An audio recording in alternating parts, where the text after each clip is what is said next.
शुक्लांबरधरं विष्णुं शशिवर्णं चतुर्भुजं प्रसन्नवदनं ध्यायेत् सर्वविघ्नोपशान्तयेत्।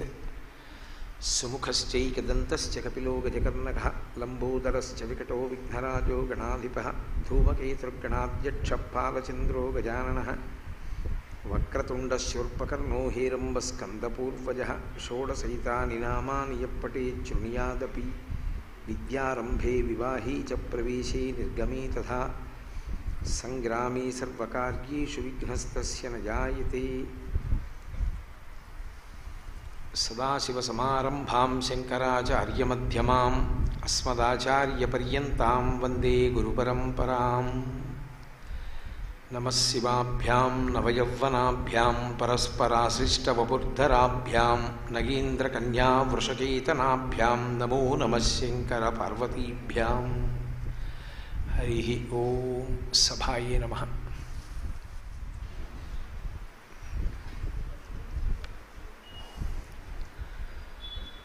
सन्ध्यारम्भविजृम्भितं श्रुतिशिरस्थानान्तराधिष्ठितं सप्रेम भ्रमराभिराममसकृत्सद्वासनाशोभितं भोगीन्द्राभरणं समस्तसुमनः पूज्यं गुणाविष्कृतं सेवे శ్రీగిరిమల్లికార్జునమహాలింగం శివాలింగితం అని శంకర భగవత్పాదులు.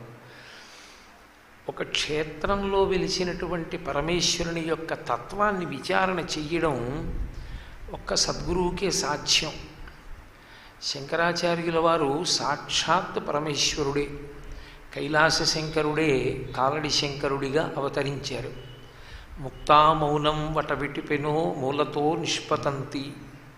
ఆయన మౌనంతో దక్షిణామూర్తిగా కూర్చుంటే నలుగురికే అందిందని ఆ మౌనాన్ని విడిచిపెట్టి శంకరాచార్యుల వారి యొక్క రూపంలో ఆసీతు హిమాచల పర్యంతము పాదచారి అయి పర్యటించి ధర్మప్రబోధం చేశారు. శంకరాచార్యుల వారికే శంకరుడి గురించి బాగా తెలుస్తుంది, ఎందుకంటే వాళ్ళిద్దరిది అభేదం కాబట్టి. ఆయనే ఈయనగా ఈ భూమండలం మీద నడయాడారు కాబట్టి. అటువంటి శంకరులు శ్రీశైల పర్వతం మీద వెలిసినటువంటి ఆ మల్లికార్జున తత్వాన్ని ఆవిష్కరించారు. ఒక క్షేత్ర వైభవము అన్నప్పుడు తత్వము అత్యంత ప్రధానమై ఉంటుంది. ఇప్పుడు అనుసంధానము అని ఒక మాట, అనుసంధానము అన్న మాటకు అర్థం ఏంటంటే ఒక వస్తువుతో మీకు ఉండేటటువంటి అనుబంధం ఏమి అన్నదాన్ని పరిశీలనం చేయడం. ఆ పరిశీలనలో ఆ వస్తువుతో మీకు అనుబంధం ఉన్నది అని తేలిందనుకోండి, అది మీ మనసు యందు నిలబడుతుంది. మనసు యందు నిలబడక కేవలముగా వెళ్ళి చూసొచ్చారనుకోండి, దానివలన ఫలితము లేదా అంటే ఉంటుంది, శాశ్వతత్వం ఉండదు. భ్రమణ్ సర్వతీర్థేషు స్నాత్వా స్నాత్వా పునః పునః నిర్మలం న మనోయావత్ తావత్ సర్వం నిరర్ధకం అంటాడు వ్యాసుడు. ఎన్ని క్షేత్రాలకి వెళ్ళారు, ఎన్ని తీర్థాల యందు గ్రుంకులిడారు అన్నదానికన్నా ఆ అనుబంధమును ఏర్పరచుకునేటటువంటి ప్రయత్నం చాలా గొప్పది. మనసులో నిరంతరం స్మరణకి ఎందుకు వస్తాయి ఏ విషయమైనా, దాని యందు ప్రీతి ఏర్పడితే వస్తుంది. ప్రీతి దేని యందు జనించదో అది మనసు స్మరించదు, అది మనసుకు ఉండేటటువంటి లక్షణం. నా కొడుకు గురించి నేను ప్రయత్నపూర్వకంగా ఏదో జ్ఞాపకం తెచ్చుకుని నాకు కొడుకున్నాడు సుమా, మర్చిపోయాను 3 నెలలైంది, వాడి గురించి ఆలోచించి అనుకోవలసిన అవసరం ఉండదు. నా కొడుకు నిద్ర లేస్తే గుర్తొస్తాడు, పడుకుంటే గుర్తొస్తాడు, అన్నం తింటుంటే గుర్తొస్తాడు. ఎందుకు గుర్తొస్తాడు? వాడి మీద నాకు ప్రీతి ఉంది కాబట్టి, వాడు నా కొడుకు అన్న అనుబంధం. ఆ అనుబంధం ఉన్న చోట స్మరణకి ప్రయత్నం అక్కర్లేదు. అనుబంధము లేదనుకోండి, బలవంతంగా తీసుకొచ్చి నించోపెట్టినా అది స్మృతి పథంలో నిలబడదు సరికదా, ప్రతిబంధకంగా గోచరిస్తుంది. అది మీ మనసులో లేదా వస్తువు, దాని యందు మీకు ప్రీతి లేదు. ప్రీతి లేనప్పుడు దాన్ని తీసుకొచ్చి ఎదురుగుండా పెట్టారనుకోండి, అది మీకు ప్రతిబంధకంగా భాషిస్తుంది. ఒక ఉదాహరణకి, ఒక వ్యక్తికి భగవంతుని యందు ప్రీతి, ఆయన ఎక్కువ భగవంతుడి గురించి మాట్లాడడం, భగవంతుడి గురించి వినడాన్ని ఇష్టపడతాడు. మీరు లౌకికమైన విషయాల్ని చెప్పేటటువంటి వ్యక్తిని బలవంతంగా ఆయన మనసులో ప్రవేశపెట్టే ప్రయత్నం చేసి తీసుకొచ్చి చాలాసేపు మాట్లాడించారనుకోండి, ఆయన వింటున్నట్టు ఉంటాడు, కానీ చాలా భారంగా బాధపడి ఒక 10 నిమిషాల తర్వాత మనసులోనే ఆయన ఏదో జపం చేసుకుంటూనో ఏదేని గురించోనో ఆలోచిస్తూ ఉంటాడు, పైకి అంటూ ఉంటాడు. రెండో మాట మళ్ళీ తీసుకొచ్చారనుకోండి, చికాకు పడతాడు. ఆయన్ని చూసి ఎందుకు ఈయన అంటాడు. అంటే ఎదురుగుండా పెట్టినా మనసులోకి వెళ్ళలేదు, ఎదురుగుండా లేకపోయినా మనసులో ఉంటాడు ఒక్కొక్కడు. మనసు ఏ వస్తువుని పట్టుకుంది అన్నదాన్ని బట్టి అభ్యున్నతి. పట్టుకోవడం మనసు యొక్క లక్షణం, అది పట్టుకుంటుంది. దేన్ని పట్టుకునేటట్టుగా మీరు దానికి తర్ఫీదు ఇచ్చారన్న దాన్ని బట్టి జీవుని యొక్క అభ్యున్నతి ఉంటుంది. దానికి ప్రయత్నపూర్వకంగా అభ్యాసం ఇవ్వలేదనుకోండి, అది లౌకిక విషయంలోనే పట్టుకుంటుంది. అది దాని లక్షణం. అది ఎందుకంటే మనసుకు ఉండేటటువంటి చాలా సహజమైన లక్షణం ఏమి అంటే, అది ఈ శరీరము చేత ఇంద్రియముల చేత సుఖములను అనుభవించాలని కోరుకుంటుంది. కాబట్టి అది ఆ విషయములనే స్మరిస్తూ ఉంటుంది. కానీ బాగా సాధన చేసి పరమేశ్వరుణ్ణి దానికి అందించారనుకోండి, అది మొదట్లో ఏం తీసుకోదు. అలా తీసుకోవడానికి అది అంగీకరించింది, ఎందుకంటే అది దాని ప్రవృత్తికి విరుద్ధం. కానీ మెల్లమెల్లగా మెల్లమెల్లగా మెల్లమెల్లగా పట్టుకుంటుంది. అందుకే గీతాచార్యుడు కూడా అభ్యాసయోగిన అంటాడు. మెల్లిగా అభ్యాసం చేస్తూ వెడితే మనసు పరమేశ్వరుడి దగ్గరికి వెళుతుంది. అలా వెళ్ళనంతకాలం శరీరంతో వెళ్ళడం వల్ల వచ్చేటటువంటి ప్రయోజనం లేదు అని నేను పూర్తిగా తీసేయను, కానీ అనుబంధం మాత్రం నిలబడడం కష్టం అవుతుంది. మీరు శ్రీశైలం వచ్చి శ్రీశైలంలోనే ఎంతకాలం ఉండగలరు? శ్రీశైలంలోనే ఉండడం సాధ్యం కాదు. మన ఊరు, మనం ఉన్న ప్రదేశం, అక్కడ కుటుంబం ఉంటాయి. కానీ శ్రీశైలం వస్తే పట్టుకెళ్ళిపోవలసిందంటూ ఏదైనా ఉంటే ఒక్కటే ఉంటుంది, మల్లికార్జునుణ్ణి భ్రమరాంబని పట్టుకెళ్ళిపోవాలి. పట్టుకెళ్ళిపోవడం అంటే నేను నా విగ్రహాల్ని తీసుకెళ్ళిపోమని నా ఉద్దేశ్యం కాదు, మనస్సులోకి వాళ్ళని చేర్చుకుని తీసుకెళ్ళిపోవాలి. ఆ అనుబంధం ఏర్పాటు కావాలి. అప్పుడు శ్రీశైలం విడిచిపెట్టి కాకినాడలో ఉన్నావా, శ్రీశైలంలో విడిచిపెట్టి హైదరాబాదులో ఉన్నావా అన్న దాంతో సంబంధం ఏమి ఉండదు. మనసు స్మరణ చేస్తూ ఉంటుంది, ప్రీతి పొందుతూ ఉంటుంది. అసలు మనసుకున్న లక్షణం ఏంటంటే, దానికి కంటి ముందు ఏది లేదో దాని యందు ప్రీతి ఉంటే దానిని ఎక్కువ స్మరిస్తూ దాని గురించి పట్టుకునే ప్రయత్నం చేస్తుంది. అలా ఉంటుందే, ఇలా ఉంటుందే అని అదే స్మరిస్తుంది. సూపర్ ఇంపోజిషన్ అంటారు. మళ్ళీ సాంసారికమైన బలం ఎక్కువైపోయింది అనుకోండి, ఇది తొలగిపోతుంది స్మృతిలో. ఓ 5 ఏళ్ళు పోయాక శ్రీశైలం మనం ఎప్పుడు వెళ్ళాం, అప్పుడు ఏమిటి చూసాం, ఎక్కడున్నాం అంటే గుర్తుండదు. వారం 10 రోజులు గుర్తుంటుంది. 10 ఏళ్ల తర్వాత కూడా గుర్తుండిపోయింది అనుకోండి, వాడు ధన్యుడు. ఆ అనుబంధం ఏర్పడాలి పరమేశ్వరుడితో.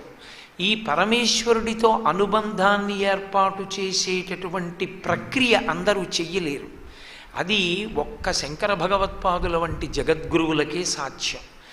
వారు చేసినటువంటి మహోపకారాలు ఎన్నో ఉన్నాయి లోకానికి.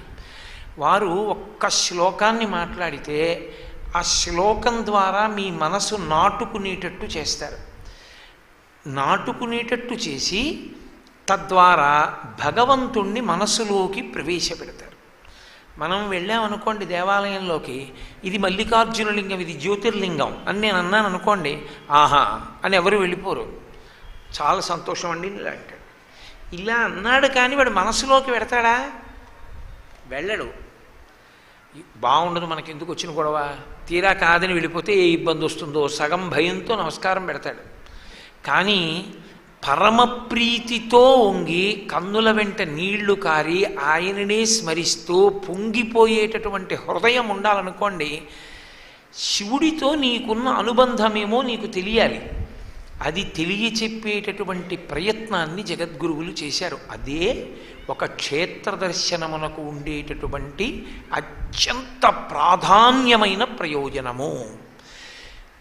అంటే నేను తక్కువ చేయడం నా ఉద్దేశ్యం కాదు. పర్వతుడు తపస్సు చేశాడు, ఇక్కడ నదులు ఉన్నాయి, ఇక్కడ కొండలు ఉన్నాయి, ఇక్కడ తీర్థాలు ఉన్నాయి, ఎన్నో చెప్పాను అనుకోండి. వాట్ ఇఫ్ అని ఇంగ్లీష్లో ఓ మాట, దాని వైభవం మనసులోకి చేరనప్పుడు ప్రయోజనం ఏమవుతుంది? జగద్గురువులు శంకరులు అందుకే అవతల వారిని ఉద్ధరించే కోణంలో వస్తారు. ఆ కోణంలో వారు తీసుకొచ్చినటువంటి శ్లోకం సంధ్యారంభ విజృంభితం శృతి శిరస్థానాంతరాధిష్ఠితం సప్రేమ భ్రమరాభిరామమసకృత్సద్వాసనాశోభితం భోగీంద్రాభరణం సమస్త సుమన సేవ్యం గుణావిష్కృతం సేవే శ్రీగిరిమల్లికార్జున మహాలింగం శివాలింగితం. ఇది శివానందలహరిలో 50వ శ్లోకం. 100 శ్లోకములతో కూడినటువంటి గ్రంథంలో 50వ శ్లోకం సంధ్య. సంధ్య అంటే మార్పునకు ఉండేటటువంటి సమయము, ఆ ప్రదేశము, ఆ స్థానమునకు సంధ్య అని పేరు. రాత్రి వెళ్ళిపోయి పగలు వస్తోందనుకోండి పూర్వ సంధ్య, పగలు వెళ్ళిపోయి రాత్రి వస్తోందనుకోండి ఉత్తర సంధ్య. సూర్యుడు నట్ట నడిమిన ఉండి ఇక ఒరుగుతున్నాడు అనుకోండి మాధ్యాహ్నిక సంధ్య. సంధ్య అన్న మాటకు అర్థం మారుతోంది అని. రెండిటి మధ్య ఉన్నదాన్ని సంధ్య అంటారు. రెండిటి మధ్యలో ఉంది ఆ శ్లోకం. ఆ పూర్వభాగానికి పరభాగానికి మధ్యలో 50వ శ్లోకం. 50వ శ్లోకాన్ని శంకరాచార్యులు వారు చెప్పవలసి వచ్చినప్పుడు వారు ఏదైనా చెప్పగలరు. కానీ ప్రయత్నపూర్వకంగా శ్రీశైలాన్ని చెప్పారు 50వ శ్లోకంలో. జగద్గురువులైనటువంటి శంకరాచార్యుల వారి మనసులో ఏదో లేకపోతే వారు శ్రీశైల క్షేత్రాన్ని 50వ శ్లోకంలో చెప్పవలసిన అవసరం లేదు. 16లో చెప్పచ్చు, లేదా అసలు శివతత్వం అంతా అష్టమూర్తి తత్వం కాబట్టి 8వ శ్లోకంగా చెప్పచ్చు శివవైభవంగా చెప్పాలంటే. ఆయన ఏదో రహస్యాన్ని దాచే ప్రయత్నం చేశారు. అసలు 50వ శ్లోకంగా శ్రీశైలాన్ని ఎందుకు తీసుకోవాలి, దాన్ని సంధ్య అన్న మాటతో ఎందుకు మొదలు పెట్టాలి అని పరిశీలనం చేశారనుకోండి, అది తపస్సు. పూర్వం దేవాలయాల గోడల మీద రకరకాల శిల్పాలు చెక్కేవారు. ఎందుకు చెక్కేవారో తెలుసా? తపస్సు చేయడానికి. ఇప్పుడు మీరు శ్రీశైల క్షేత్రానికి 4 వైపులా గోడలు ఉన్నాయి. నేను మొన్నను కృష్ణమూర్తి గారితో కలిసి ఒక గోడ మీద ఉండేటటువంటి శిల్పాన్నంతటినీ పరిశీలించాను. అది ఏమిటా బొమ్మ అని పరిశీలించారనుకోండి, ఎవరిలా ఉంది, ఏమిటది అని మీరు ఆలోచిస్తుంటే మీకు అకస్మాత్తుగా తడుతుంది, అది మార్కండేయుడు శివలింగాన్ని కౌగిలించుకున్నాడు, యమధర్మరాజు పాశం వేశాడు, మార్కండేయుడికి శివలింగానికి కలిసి పడింది. అదిగో శివుడు ఎడంకాలెత్తాడు, తన్నుతున్నది యమధర్మరాజుని, పడిపోతున్నవాడు యముడు. మీకు ఆ దృశ్యం, ఆ శిల్పాన్ని చూసినప్పుడు లోపల నుంచి భావజాలం పైకొచ్చి ఆయన యముడు, ఈయన శివుడు, ఆయన మార్కండేయుడిని గుర్తుపడుతున్నారనుకోండి, ఒక చోట దృష్టి కేంద్రీకరణమైంది. కేంద్రీకరణమై అందులోంచి ఫలితాన్ని రాబడుతున్నారు. ఎక్కడ దృష్టి కేంద్రీకృతమైందో అదే తపస్సు. అందుకే శృణ్వం తపః, వినడం కూడా తపస్సే. వినడం కూడా తపస్సు ఎందుకు అవుతుంది అంటే, దృష్టిని కేంద్రీకరించి ఒక 2 గంటల పాటు భగవద్విషయాన్ని ఇతర విషయముల నుండి విముఖుడై వింటున్నాడు అనుకోండి, 2 గంటలు తపస్సు చేశాడు అని వేస్తారు. పూర్వం దేవాలయాల గోడల మీద శిల్పకళ ఉండేది. శ్రీశైలం గోడల మీద చూస్తే ఎంత అద్భుతమైనటువంటి శిల్పమో. అదంతా కారణం ఏమిటి అంటే తపస్సు చేయించడానికి. అలా శంకరులు సంధ్య అంటూ మొదలెట్టారు. అసలు శివుడు ఉండేది ఎక్కడ? సంధ్య ఎందే ఉంటాడు. ఆయన స్వరూపము సంధ్య, మల్లికార్జున స్వరూపము సంధ్య. సంధ్య అంటే రెండిటి మధ్యలో ఉంటుంది అని నేను మీతో మనవి చేశాను. రెండిటి మధ్యలో ఏది ఉంటుంది అంటే, రెండు ఒకటి ఒరిగిపోతూ ఒకటి పైకి లేవడానికి ఆస్కారం ఇస్తుంది. అది మాత్రం అలాగే ఉంటుంది. అందులోకి ఒకటి ఒరిగిపోతుంది, ఒకటి పైకి లేస్తుంది. ఈ రెండు ఒరగడానికి లేవడానికి మూలకందమైనది ఏది ఉన్నదో అది సంధ్య. మనకి సంధ్య ఏదో తెలుసా? 2 ఆలోచనల మధ్య ఉండేటటువంటి మౌనం. నేను 2 గంటల ఉపన్యాసం చెప్పాను అనుకోండి, కోటేశ్వరరావు గారు 2 గంటలు మాట్లాడారంటారు, కానీ 2 గంటలు నేను మాట్లాడను. నేను 2 గంటలు మాట్లాడానన్నది అబద్ధం. ఎందుకంటే 2 గంటలు నేను మాట్లాడాలి అంటే నేను ఊపిరి తీస్తే తప్ప మాట్లాడడం కుదరదు. ఊపిరి లోపలికి తీసి ఆ ఊపిరిని వ్యయం చేస్తూ మాటగా మార్చాలి. అంటే నా మాటల మధ్య మౌనం ఒకటి ఉంది. ఆ ఊపిరిని తీయడానికి ఆపుతూ ఉంటాను. ఆ ఊపిరిని తీయడానికి నేను ఆగినది ఏది ఉందో అదే శివుడు. అప్పుడు అయిపోయినటువంటిది అందులోకి ఒరిగిపోతుంది, కొత్తగా చెప్పవలసినది మొదలవుతుంది. 2 ఆలోచనల మధ్యలో ఉండేటటువంటి మౌనస్థితి ఉన్నదే, ఆ మౌనమే ఆత్మ. అసలు ఆత్మకి వాక్కు లేదు. ఆత్మ అందుకే అనుభవించవలసిందే కానీ మాటల చేత చెప్పేది కాదు. రామకృష్ణ పరమహంస దగ్గరికి వెడితే వారు ఒకప్పుడు ఒక మాట అన్నారు, ఈ సృష్టి మొత్తం మీద ఎంగిలి కానిది ఏదైనా ఉంటే ఒక్కటే ఉంది అన్నారు. ఏది ఎంగిలి కానిది అంటే ఆత్మ ఒక్కటే. ఎందుచేత అంటే ఆత్మ అనుభవమునకు అందుతుంది తప్ప ఆత్మ వాక్కుల చేత ఆవిష్కరింపబడదు. వాక్కుల చేత ఆవిష్కరింపబడింది అంటే నోట్లోంచి వచ్చింది కాబట్టి ఎంగిలైంది. ఎంగిలి కాకుండా మిగిలిపోయేది ఏది అంటే రెండు మాటల మధ్యలో ఉన్న మౌనం. అది శివుడు, అది ఆత్మ, అది సంధ్య. దాని సంధ్యారంభ విజృంభితం. ఆ రెండిటి మధ్యలో ఉన్న మౌనంలోంచి పైకి రేగుతున్నవి ఉన్నాయో అదంతా అమ్మవారు. జగత్ జాయతే గచ్చతే ఇది జగత్, వచ్చి వెళ్ళిపోతోంది అదంతా. అందుకే శివ శివ ఆశ్రయించి ఉంటుంది. పువ్వు మీద తుమ్మెద ఆవిడ, అందుకే శివుడు పువ్వు అయితే ఆవిడ తుమ్మెద. భ్రామరి ఆవిడ సారగ్రాహి, ఆవిడ మకరందాన్ని పీలుస్తూ ఉంటుంది. ఆయనలోకి ఆవిడ వెళ్ళిపోతుంది. అందుకే పురమధితురహో పురుషిక అంటారు శంకరాచార్యుల వారి సౌందర్యలహరిలో. శివుని యొక్క నేనన్న భావనే అమ్మవారు. ఆయనకి నేనన్న భావన పోయిందనుకోండి, బహిర్ముఖుడు కాలేడు అని గుర్తు. తనలో తానే రమిస్తూ ఉండిపోతాడు. అది శివస్వరూపం. అంటే దానిలో అలలు లేని చెరువు.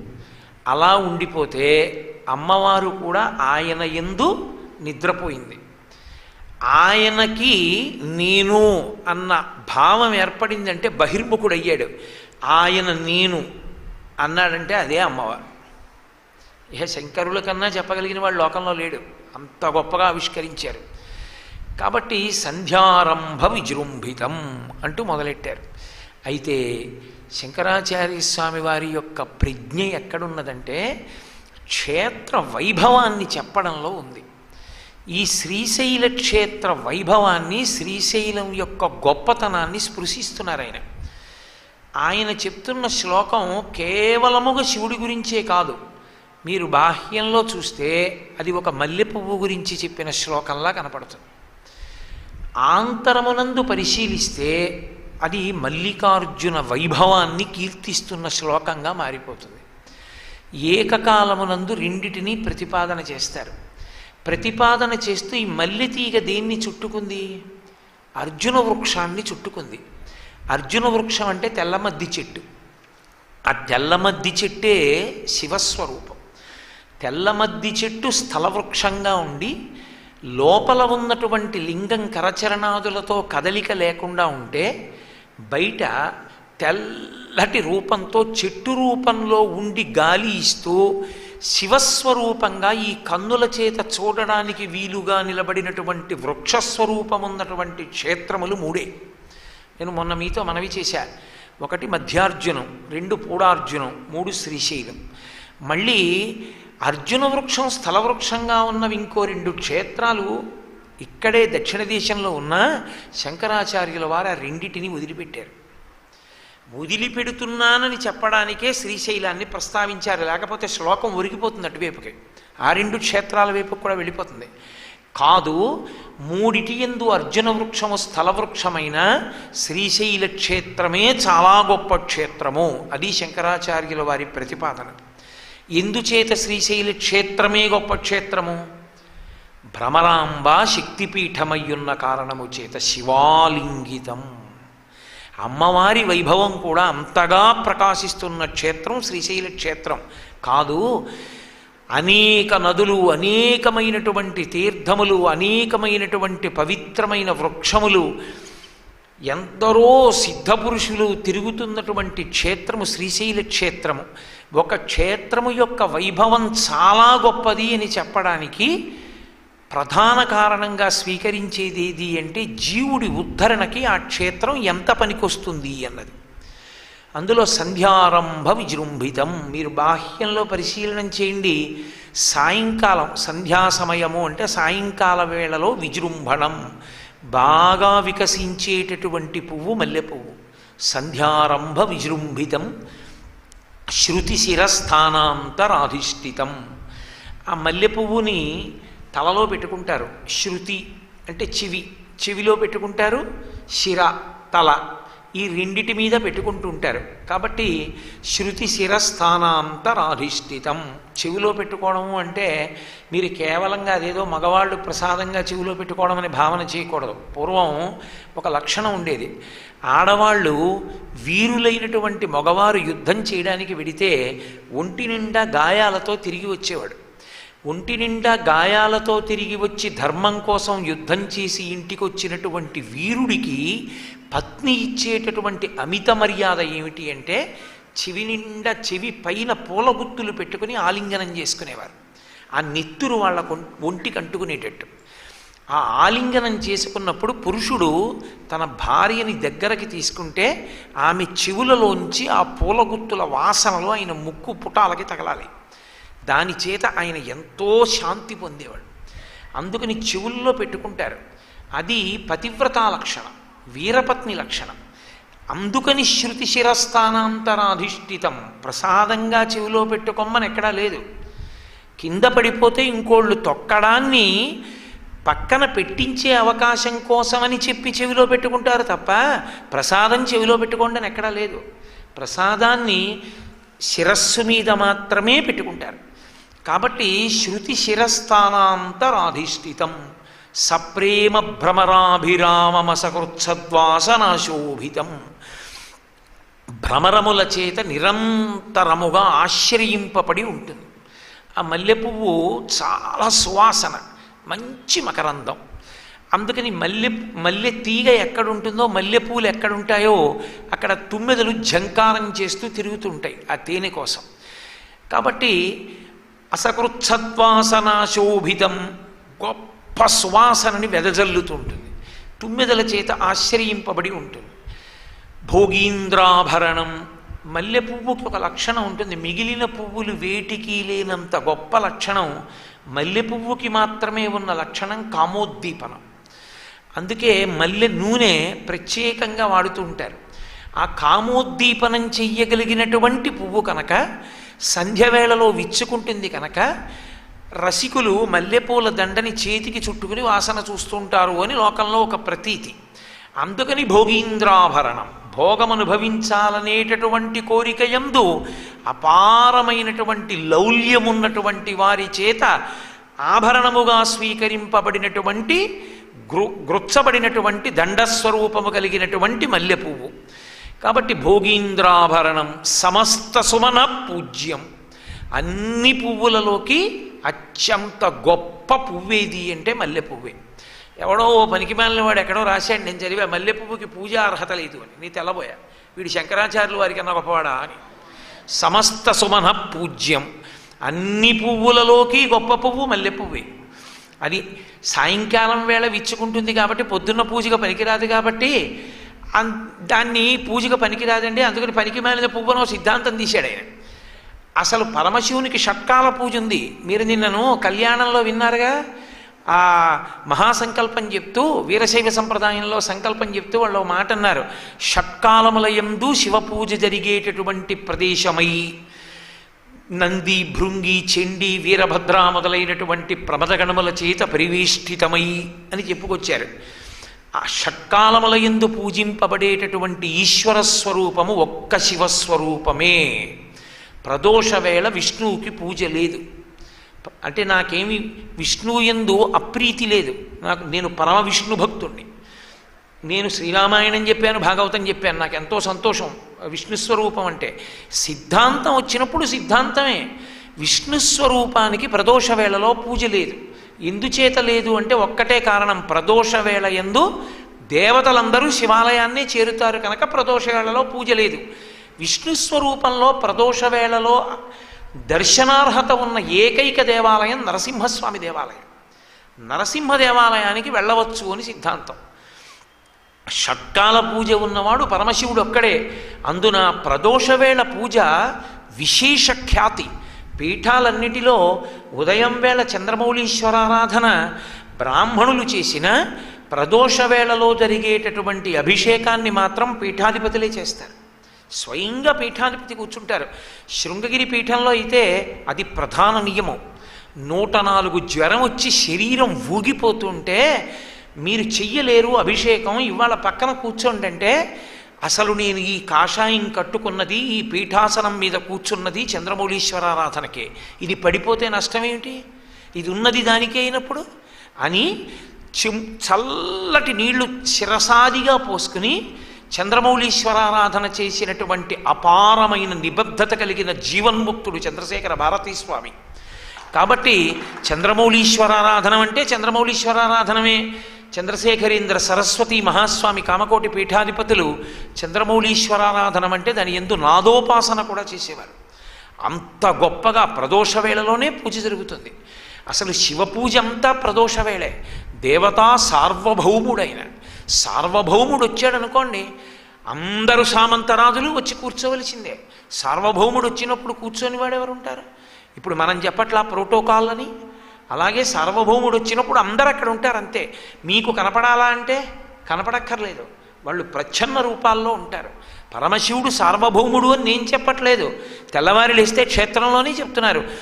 శ్రీశైలే స్వర్ణశృంగే కల్పవృక్షాళిశీతే స్ఫీతే సవర్ణ రత్నస్ఫురిత నవగృహే దివ్యపీఠే శుభార్హే ఆసీన సోమచూడ సకరుణనయన సంగన స్మేరవక్త్ర అంటూ శ్రీశైలే స్వర్ణశృంగే మణిగణరచితే కల్పవృక్షాళిశీతే స్ఫీతే సవర్ణ రత్నస్ఫురిత నవగృహే దివ్యపీఠే శుభ ఆసీన సోమచూడ సకరుణనయన సంగన స్మేరవక్త్ర శంభుశ్రీ భ్రమరీశ ప్రకటిత విభవో దేవతా సార్వభౌమ అని పిలవట్లా.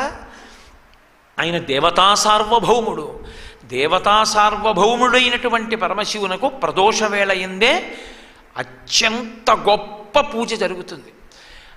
అటువంటి పరమేశ్వర స్వరూపము యొక్క పూజకు అర్హత పొందినటువంటి పువ్వు కనుక ఆయన కోసం అప్పుడే పూసేటటువంటి పువ్వు అదొక్కటే. మిగిలిన పూలన్నీ అప్పటికి వాడిపోతాయి. ఆయన కోసమని పొద్దున్న విచ్చుకోకుండా ఎండనంతటినీ తట్టుకుని, అందున మధుమాసం మాధవ మాసం రెండు వసంత ఋతువు. వసంత ఋతువులో అంత ఎండని ఓర్చుకుని ఇంత మొగ్గ అలాగే తీగని పట్టుకుని సాయంకాలం అయ్యేటప్పటికి సువాసనలు గుబాళిస్తూ పూస్తుంది. అప్పటికప్పుడు తాను పూసి పరమశివుని పాదముల మీద ఉరిగిపోవాలని దాని కోరిక. అందుకని పువ్వులన్నిటికి గొప్ప పువ్వు అయింది అది. అంతేకాని అన్ని పువ్వుల్లోకి తక్కువ పువ్వు మల్లె పువ్వు కాదు. అన్ని పువ్వులు సూర్యకిరణాలకి విచ్చుకుంటాయి. అదొక్కటే చంద్రకిరణాలకి విచ్చుకునేది కాదు, సూర్యకిరణాలకి వాడేది కాదు. సూర్యుడు పశ్చిమాద్రిని చేరుతుంటే అది బాగా వికసనాన్ని పొందుతుంది, ప్రదోష పూజ కోసం సిద్ధం అవుతుంది. అది మల్లెపువ్వు యొక్క గొప్పతనం. కాబట్టి సమస్త సుమన పూజ్యం గుణావిష్కృతం. ఎంత సువాసనం! మల్లెపువ్వు ఉంది అంటే దాచలేరు. పనసపండు మల్లెపువ్వు దాచేవి కావు.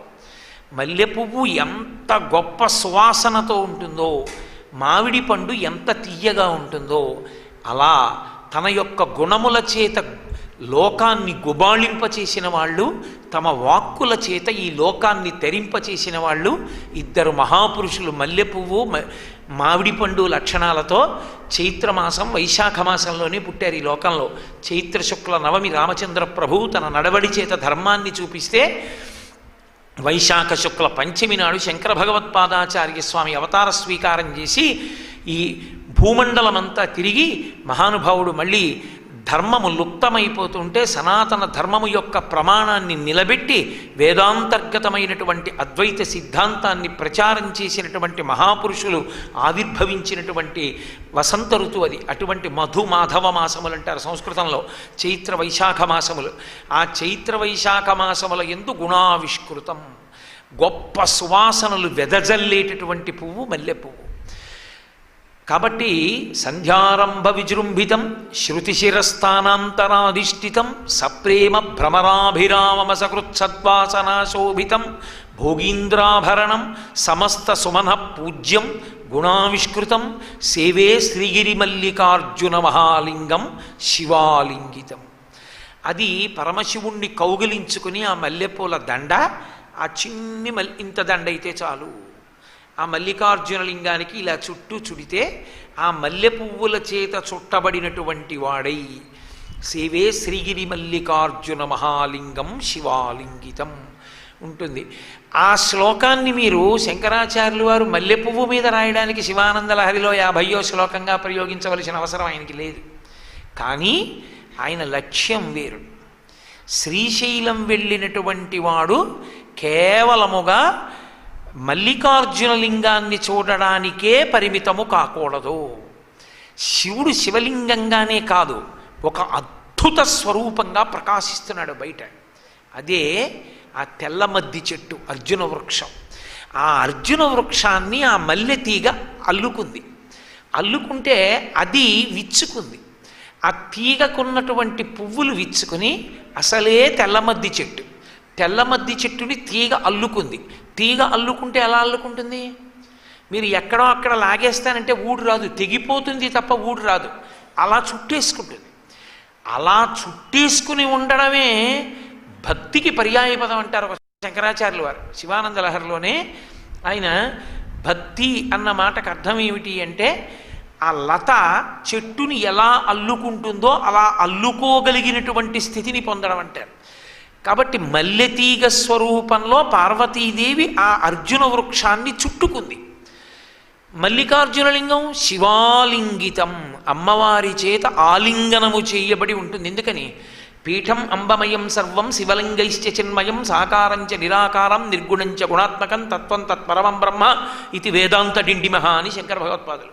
వేదాంత డిండిమంలో శివలింగము అంటే పీఠం అంబమయం, పీఠమంతా అమ్మ, పైన ఉన్న చిన్మయం పరమేశ్వర స్వరూపం అయినప్పుడు ఇద్దరికీ భేదం ఉందా?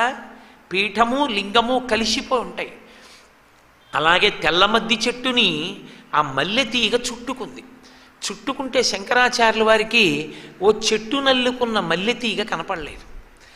ఆయన చూసి అన్నారు, నాకు పార్వతీదేవి చేత ఆలింగనము చేయబడినటువంటి పరమశివస్వరూపము ద్యోతకమవుతోందన్నారు. మీరు కొంచెం జాగ్రత్తగా పట్టుకోవాలి. మీరు మల్లికార్జున జ్యోతిర్లింగం దగ్గరికి వెళ్ళి కూర్చుని పార్వతీదేవి చేత ఆలింగనము చేయబడినటువంటి పరమశివస్వరూపాన్ని దర్శనం చేస్తానన్నారనుకోండి, కళ్ళ ముందు మీకు అలా కనపడదు. తత్వవిచారణ చేసి పీఠాన్ని శివలింగాన్ని చూసి అంబా అయ్యగా మీరు భావన చెయ్యొచ్చు. అది భావన, మీరు అలా చూడవలసి ఉంటుంది. అయినా కూడా పీఠం మీకు అమ్మవారిలా కళ్ళకి కనపడడం కష్టం. కానీ చెట్టు అంటే పురుషుడు, తీగ అంటే స్త్రీ. అమ్మవారు అయ్యవారిని కౌగిలించుకున్నటువంటి అభేదమైనటువంటి ఆ పార్వతీ పరమేశ్వరుల యొక్క కళ్యాణ స్వరూపాన్ని చూడ్డానికి శంకరాచార్యుల వారు ఒక అద్భుత ప్రయోగం చేశారు. మల్లెతీగ చేత ఆలింగనము చేయబడి చుట్టుకోబడిన మద్ది చెట్టు కనపడుతోంది నాకు. ఆ మద్ది చెట్టు శివస్వరూపం, స్థలవృక్షం కనుక నాకు పార్వతీ పరమేశ్వరులు ఇక్కడ దర్శనమిస్తున్నారు అన్నారు ఆయన. అంటే నేను అనుకోవడం, బహుశా శంకర భగవత్పాదులు శ్రీశైల క్షేత్రంలో ఆ చెట్టు దగ్గరికి వచ్చేటప్పటికి ఈ ప్రాకారం, ఈ దేవాలయ వ్యవస్థ అప్పటికి లేదు. అప్పటికి శంకరులు స్వేచ్ఛగా ఇక్కడికి వచ్చారు. శంకరాచార్యుల వారి కాలంలో శ్రీశైలం రావడం అంత తేలిక కాదు.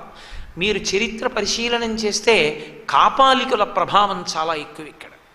కాబట్టి అంత తేలికగా వచ్చి ఇక్కడ ఉండడం సాధ్యమయ్యే విషయం కాదు. అటువంటి రోజులలో శంకరాచార్యుల వారు ప్రదోష వేళలో ఇలా వెళ్ళారనమాట. ప్రదోషవేళ కేవలం ఒక శివార్చనా సమయం కాబట్టి మల్లికార్జున లింగ దర్శనానికి వెడుతున్నారు. వారు మల్లికార్జున లింగం దాకా వెళ్ళలేదు, ఆగిపోయారు. ఎందుకు ఆగిపోయారంటే, వారికి అసలు పార్వతీ పరమేశ్వర దర్శనం ఎక్కడైంది అంటే ఆ మద్ది చెట్టు దగ్గర అయింది. అంటే అక్కడ ఒక మల్లె తీగ ఉండేది. ఆ మల్లె తీగ చుట్టుకోవడంలో ఆయన పార్వతీ పరమేశ్వర ఆలింగన స్వరూపాన్ని దర్శనం చేశారు. జగద్గురువులు చేసినటువంటి ఆ దర్శనాన్ని ఇప్పటికీ మనం కూడా పొందచ్చు.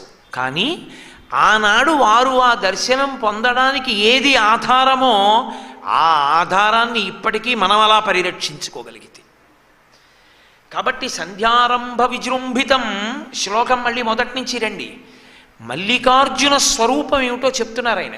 అది మల్లికార్జున అన్న మాటకి. అర్జున వృక్షము శివుడైతే మల్లికా తీగ చేత చుట్టబడి ఉన్నటువంటి ఆ చెట్టు మల్లికార్జున లింగము. తత్వత మల్లికార్జునుడుగా ఎందుకు వచ్చాడు అన్నది నేను చివరిలో స్పృశిస్తాను. సంధ్యారంభ విజృంభితం. సంధ్యాకాలమునందు విజృంభిస్తాడు ఆయన. సంధ్యాకాలమునందు విజృంభించడం అంటే శివ అన్న స్వరూపానికి ఒక లక్షణం ఉంటుంది. ఆయన తనలో తాను రమిస్తూ ఉంటాడు. అదే ఏ జన్మకైనా చివరి ప్రయోజనం. ఇక మళ్ళీ ఆయన శరీరంలోకి రాడు అన్న స్థితి ఎప్పుడు అంటే ఆయన శివుడైపోవాలి. ఆయన శివుడైపోవాలంటే ఏ కదలికలు లేకుండా తాను ఆత్మస్వరూపాన్ని అనుభవిస్తూ అద్వైత భావన యందు నిలబడిపోవాలి. అలా నిలబడిపోయినటువంటి స్థితిని ఎవడు పొంది ఉన్నాడో వాడు శివుడయ్యాడు. సంధ్యారంభ విజృంభితం, కదలకుండా ఉండవలసినటువంటి శివుడు విపరీతంగా కదిలి ఆడుతాడు. ఎక్కడ? చిదంబరంలో. ఎప్పుడు ఆడతాడు? ప్రదోష వేళలో ఆడతాడు. లోకాన్ని పరిపాలించేవాడు ఎప్పుడూ లేచి ఉండి కదులుతూ ఉండాలి. ఎప్పుడూ కదలవలసిన వాడు శ్రీరంగంలో పడుకుని ఉంటాడు. అది విచిత్రం. అసలు స్థితికారుడు శ్రీరంగంలో పడుకుని ఉంటాడు. అసలు తనలో తాను రమిస్తూ ఉండవలసిన వాడు లేచి ఆడుతూ ఉంటాడు. ఎంత అభేదమైన స్థితో ఆ శివకేశవుల మధ్య ఉండే స్థితిని ఆవిష్కరిస్తాయి క్షేత్రాలు. ఆయన నర్తనం చేస్తూ ఉంటాడు, ఎప్పుడు కదులుతూ ఉంటాడు. అది ఇంకా సామాన్యమైన వేగం కాదు, అంత వేగంగా ఆయన కదులుతూ ఉంటాడు. ఆ వేగంతో కదిలేటటువంటి లక్షణమే ఈ సృష్టి యందు సమస్త భూతముల యందు అంతర్లీనము. అంతర్లీనమైనటువంటి ఈ కదలికల వెనక ఉన్నదంతా శివతత్వమే. పోతన గారు దర్శనం చేశారు భాగవతంలో. అగ్నిముఖంబు పరాపరాత్మకమాత్మ కాలంబు గతి రత్నగర్భ పదము శ్వశనంబు నీ యూర్పు రసన జలేశుండు దిశలు కర్ణంబులు దివము నాభి సూర్యుండు కన్నులు శుక్లంబు సలిలంబు జఠరంబు జలదులు చెదలు శిరము సర్వౌషధులు రోమచయము శల్యంబు లద్రులు మానసమృతకరండు చందములు ధాతువులు ధర్మసమితి హృదయము ఆస్యపంచకముపనిషద ఆహ్వయంబైన నీరూపు సరసత్వమై శివాఖ్యయై స్వయం జ్యోతి అయ్యొప్పు ఆద్యమగుచు అంటారు. పరమశివుడు అడుగు తీసి అడుగు వేస్తే అది కాలం, అది నడక. అందుకే ఆయన ఒక్కడే ఒంటి నిండా భుజంగభూషణుడు, పావులేసుకుంటాడు. లోకమంతా కాలము యొక్క నడకకి భయపడుతుంది. ఎందుకంటే మృత్యువు సమీపిస్తోందని, శరీరము జర్జరీభూతమవుతుందని, ఇక సుఖములు అనుభవించలేనని. ఆయన ఒక్కడే కాలాతీతుడు. అందుకే ఆయనకి కాలమాభరణము, ఆయన నడక గతి, ఆయన యొక్క నిట్టూర్పు, ఆయన యొక్క ఊపిరి వాయువు. కదలికల వెనక ఉండేటటువంటి తత్వమంతా శివుడే. ఇన్ని కదలికలు చూపించడానికి ఆయన నర్తించాలి. ఆయన నర్తిస్తే అమ్మవారు సాక్షిగా చూడదు, ఆయన ఎందే లాస్యమైపోతుంది. శంకరులు దీన్ని మహాభైరవ భైరవీ తత్వం అంటారు. శివుడు కదులుతున్నప్పుడు నటరాజుగా చేతులు కదిలినా, కాళ్ళు కదిలినా, తల కదిలినా, జుట్టు కదిలినా ఆంగికమంతా శివుడు, తాండవమంతా శివుడు. ముఖంలో భావ ప్రకటనమంతా లాస్యం అమ్మవారు. కాబట్టి ఆ తాండవ స్వరూపంలో ఆయన విజృంభిస్తూ ఉంటాడు. సాయంకాలం వేళ ప్రదోష వేళలో విజృంభించేటటువంటి పరమశివ స్వరూపాన్ని దర్శనం చేస్తే సమస్త దేవతా మండలిని దర్శనం చేసినట్టే. ఆ దర్శనం చేస్తూ ఉండిపోతారు. అలా దర్శనం చేస్తూ నమస్కారం చేస్తూ ఉండిపోయే వాళ్ళు శివతాండవ సభలో ఇద్దరే. మిగిలిన అందరూ నర్తనకి సహకరిస్తారు, వాళ్ళు కదులుతారు. విష్ణువు మధ్యలో వాయిస్తూ ఉంటారు. ఒకడు వేణువు వాయిస్తాడు, సరస్వతి వీణ వాయిస్తుంది. ఏమీ చేయకుండా ఇలా చూస్తూ ఉండిపోయే వాళ్ళు ఎవరో తెలుసా? ఇద్దరే. ఆ ఇద్దరే వ్యాఘ్రపాదుడు, పతంజలి. నటరాజస్వామి వారికి రెండు పక్కల వాళ్ళిద్దరు ఉంటారు. తత్వం ఏమిటో తెలుసా దాని అర్థం? నటరాజు పక్కన వాళ్ళిద్దరు ఉంటారు అంటే ఒకటి పాము, ఒకటి పులి, రెండూ క్రౌర్యానికి ప్రతీక. క్రౌర్యానికి ప్రతీకలైనటువంటి ఒక పాము, కిందంతా పాము శరీరం, పైన మనుష్యుడి తలకాయ, కిందంతా పెద్ద పులి, మనుష్యుడి తలకాయ. ఇవి నమస్కారం పెడుతూ నించుంటాయి. మీరు ఇప్పటికీ కాంచీపురం వెడితే కాంచీపురంలో ఏకాంబరేశ్వర దేవాలయం దర్శనం చేసి నటరాజస్వామి గుడి చూస్తే నటరాజస్వామి మూర్తి వెనక గోడ మీద ఉంటుంది మూర్తి. ఇప్పుడు మణిమంటపం మీద కూడా చెక్కారు. ఆ ఒక పక్క పతంజలి, ఒక పక్క వ్యాఘ్రపాదుడు ఇలా ఉంటారు ఆయన్ని చూస్తూ. వాళ్ళిద్దరే కదలకుండా నమస్కారం చేసేది. ఎందుకు ఇలా ఉండిపోతారని సంకేతిస్తారంటే ఆయన తత్వము, ఆయన కదలిక నీ కదలికలలో అన్వయం అయిపోతే అంత క్రౌర్యం ఉన్న పెద్ద పులి, అంత కక్ష ఉండేటటువంటి పగ ఉన్న పాము కూడా ప్రశాంతపడ్డాయి. మనుష్యుడివి నువ్వెందుకు పడవు? ఆ సంధ్యారంభ విజృంభితమైనటువంటి శివస్వరూపం అంత గొప్పది, ఆ నటరాజ తత్వం అంత గొప్పది. ఆ దర్శనం చేస్తే చాలు, దాన్నొక్కసారి మనసులో స్మరణ చేస్తే చాలు. ఆ స్మరణ చేసినంత మాత్రం చేత జన్మజన్మాంతరంగా వాసనారూపంలో మనం తెచ్చుకున్నటువంటి విషమంతా విరిగిపోతుంది. లలితా సహస్రంలో ధన్య అన్న నామానికి భాస్కర్ రాయలు వారు వ్యాఖ్యానం చేస్తూ ఇదే అంటారు, వాసనాబలాన్ని దేన్ని పోగు పెట్టుకున్నాడో అదే పునర్జన్మ హేతువు. అపార ప్రీతి పెంచుకున్నాడు దేని మీదో, తిరియక్. క్రోధాన్ని పెంచుకున్నాడు, తిరియక్. ఆ రెండు ఒకే వస్తువుకు ఉండేటటువంటి రెండు కోణాలు. నేను కర్ర ఇలా పట్టుకున్నాను అనుకోండి, ఆ కర్ర ఇలా అడ్డంగా ఉంది, ఇటు అంచుంది ఇటు అంచుంది, అవి ఆ ఒక కర్రవే అంచులు. కర్ర లేకుండా రెండు అంచులు రాలేదు, ఆ కర్రకే వచ్చాయి. అనురాగం ఎక్కడుందో ద్వేషం అక్కడే ఉంటుంది. నాకు ఒక వస్తువు మీద పరమ ప్రీతి అంటే ఒక వస్తువు మీద ద్వేషం కూడా ఉంటుంది. ప్రీతి కానీ ద్వేషం కానీ వాసనాబలంగా మనసులో పెరిగిపోతే, భగవంతుడు వినా పెరిగిపోతే పునర్జన్మకి హేతువై తిరియక్కవుతాడు. అంటే వెన్నుపాము అడ్డంగా ఉండి తిరిగేటటువంటి జంతువు అవుతాడు. ఎప్పుడు ధన్యమైన జీవితం అవుతుంది? అది భగవంతుని యందు కాని, గురువు యందు కాని, శాస్త్రమునందు కాని అనురక్తి తిరిగిపోతే, వాటి యందు అనురక్తిగా మారిపోతే పరమేశ్వరుణ్ణి చేరుకోవడానికి చాలా దగ్గరైపోయినటువంటి మనుష్యునిగా వస్తాడు. అంటే పరమ జ్ఞానము కలిగినటువంటి వ్యక్తికి కుమారుడిగా జన్మించి ఆయన చేత ఉపనయన సంస్కారము పొంది, గాయత్రి ఉపదేశాన్ని పొంది, తండ్రి దగ్గరే చక్కగా ఉపదేశాన్ని పొంది, ఆయన అనుష్ఠానాన్ని చూసి తాను చేసి భగవంతుణ్ణి చేరుకోవడానికి దగ్గరకు వెళ్ళిపోతాడు. ఎప్పుడు శాస్త్రము, గురువు, భగవంతుడు ఈ మూడిటి యందు అనురక్తిగా మారాలి.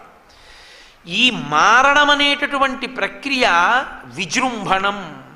అది ఆ ఆలోచన సరళిలో ఒక మార్పు రావాలి. అది ఎలా అంటే వెనక్కి వెళ్ళాలి. ముందుకు వెడితే ఇంద్రియాలు, మీరు జాగ్రత్తగా పట్టుకోవాల్సి ఉంటుంది ఈ విషయం. మీరు ముందుకి చూస్తున్నంతసేపు, కదలికలు ముందుకు వెడుతున్నంతసేపు ఇంద్రియాలతో మగ్నం అయ్యారని గుర్తు. నేను ఇలా చూశాననుకోండి, కంటితో చూశాను, ఏదో విన్నాను అనుకోండి, చెవితో విన్నాను, ఏదో ముట్టుకున్నాను అనుకోండి, చర్మానికి తగిలింది, నేను లోపలికి వెడుతున్నాను అనుకోండి, ఇప్పుడు ఇవేవి బయటికి వెళ్ళ వెనక్కి వస్తాయి.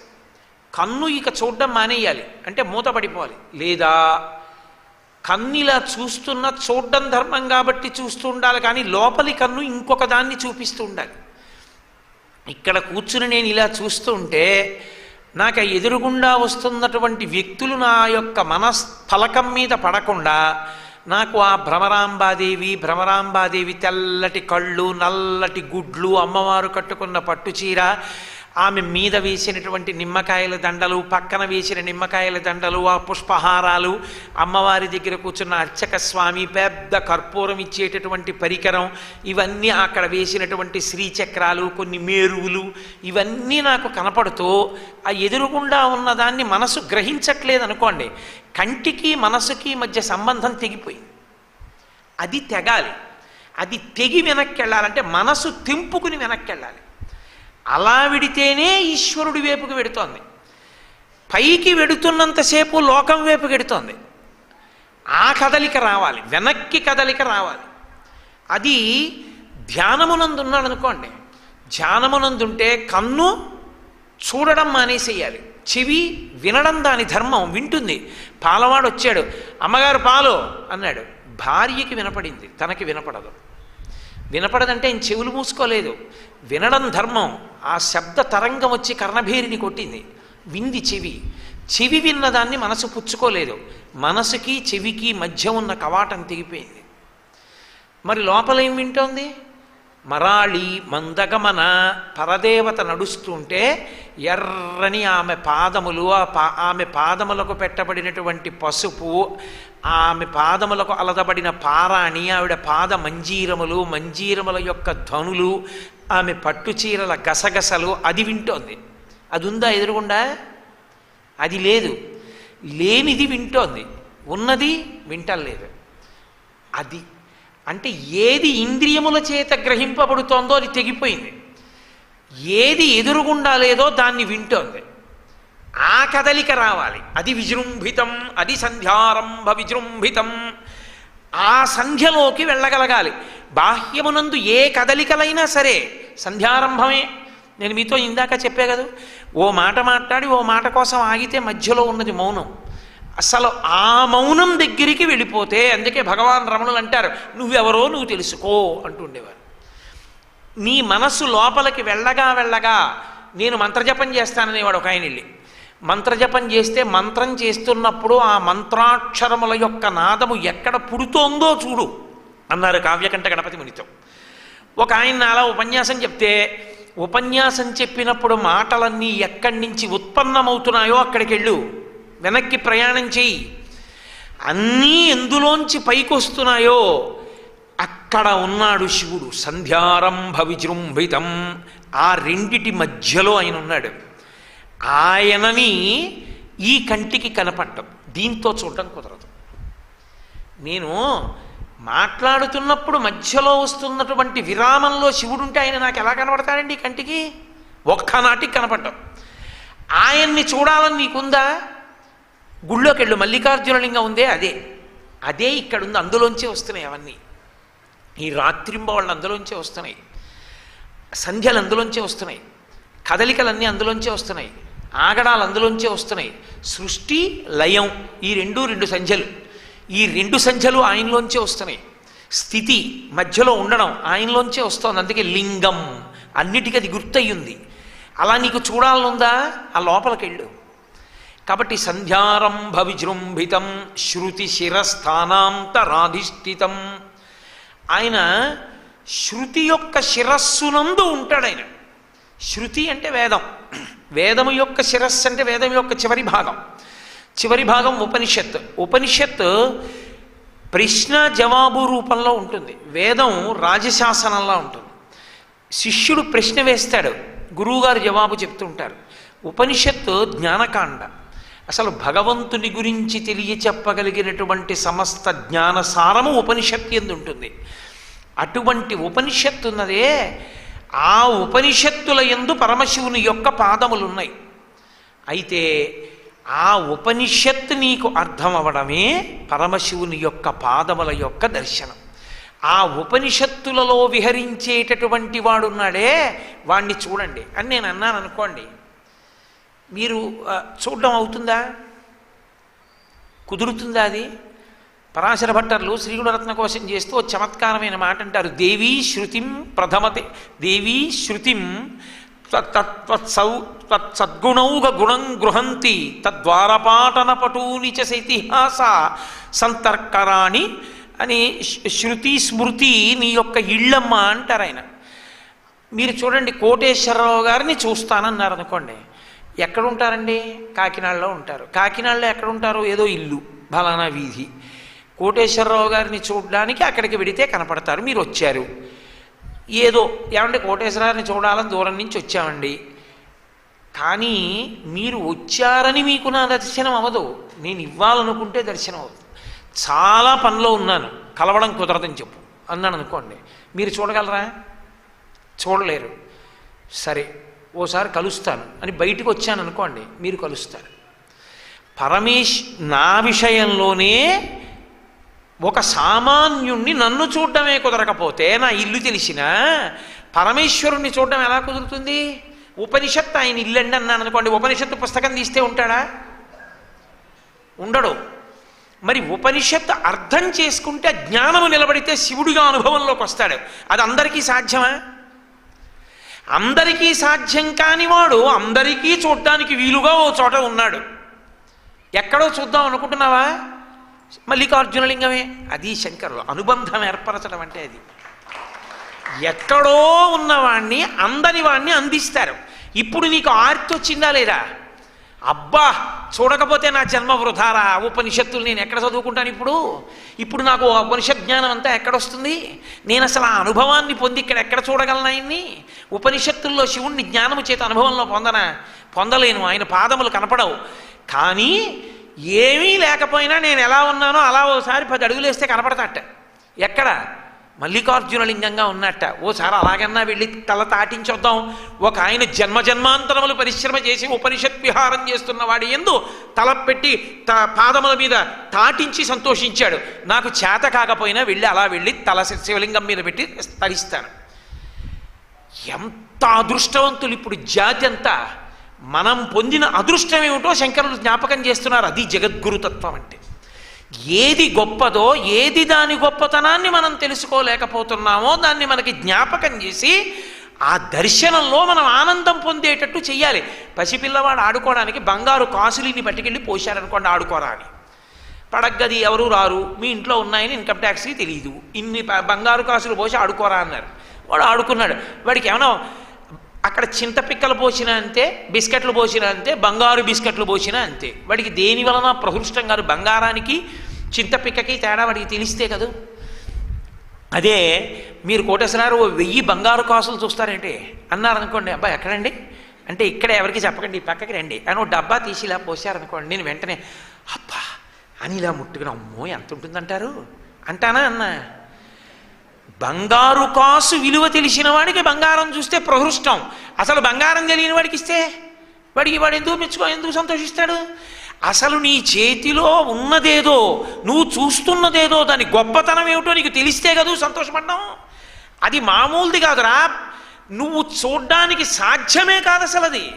అది నీ జన్మలో నువ్వు చూడలేవు. ఇలాంటి 1,000,000 జన్మలు ఎత్తితే నీకు దర్శనం అవుతుంది. ఇక్కడ 1,000,000 జన్మల సాధన చెయ్యి, అప్పుడు కనపడుతుంది. అది శృతిశిరస్థానాంతరాధిష్ఠితం, అది సంధ్యారంభ విజృంభితం. అది భౌతికంగా కనపడేది కాదు. అది అనుభవంలోకి వచ్చేది. అది వాక్కులకు దొరికేది కాదు. అది దొరుకుతోంది రానికి అక్కడ.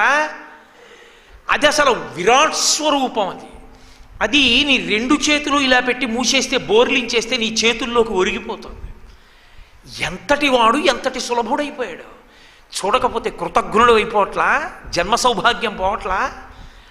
ఇప్పుడు మల్లికార్జునుణ్ణి చూడ్డానికి వెళ్ళినప్పుడు ఉండే పారవస్యం, శ్లోకం తెలియనప్పుడు వెళ్ళి శివలింగ దర్శనం చేసినప్పుడు ఉన్నటువంటి మానసిక స్థితి తేడా ఉంటుందా ఉండదా? చూసి నీతో పట్టుకెళ్ళిపోతావు శివలింగాన్ని. ఎప్పుడు శంకరుల శ్లోకం నీకు అర్థమైతే ఆ శివలింగాన్ని చూసి వెళ్ళిపోవడం కాదు. అబ్బా అంత గొప్పడిదండి, నేను చూసి వచ్చానండి అండో. ఏమి భాగ్యం అండి, చూసి రాగలిగానండి, మహానుభావుడు దర్శనం ఇచ్చాడండి అని కళ్ళు నీళ్లు తుడుచుకుంటాడు. 80 ఏళ్ళు వచ్చి పడకుర్చీలో పడుకుని ఏం అదృష్టమో, ఏముంది నాకు అర్హత, వాడు నాకు దర్శనం ఇచ్చాడండి. ముట్టుకున్నానండి చేతులతో, ఇలా ముట్టుకుని ఆయన మీద విభూతి రాసుకున్నానండి, ఇలా గంధం పెట్టుకున్నాను, మారేడు దళం ఇలా పెట్టుకున్నాను. ఏం భాగ్యం, ఏం చెప్పమంటారు అని ఆనందంలో అసాధ్యం అనుకున్నది సుసాధ్యమైపోతే ఆనంద భాష్పాలు వస్తాయి. నీవు పొందిన భాగ్యం ఏమిటో అది నువ్వు ఎంత జాగ్రత్తగా గుప్తంగా దాచుకోవాలో.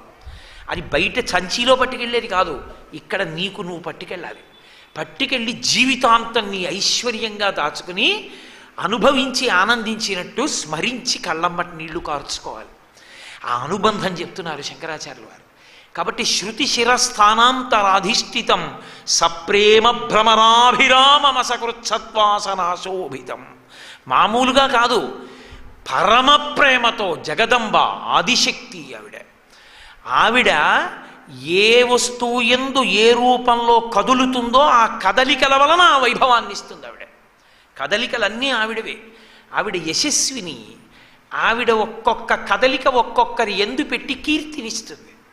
నిజానికి ఆవిడ అలా కదలకపోతే ఆ వస్తువుకి కీర్తి లేదు. ఆవిడ ఒకడి ఎందు ఉపన్యాస శక్తిగా ఉంటుంది. ఉండి వాడు ఉపన్యాసం చెప్పాడని వాడిని రాజద్వారంలోంచి తీసుకెళ్ళి మల్లికార్జునలింగం దగ్గర కూర్చోపెట్టించి వాడితో అభిషేకం చేయిస్తుంది. వాడిని భ్రమరాంబా తల్లి దగ్గరికి తీసుకెళ్ళి రాజద్వారం దగ్గర గుమ్మం ఎదురుగుండా కాసేపు నించోపెట్టుకుని బాలభోగం బూరి పెడుతుంది.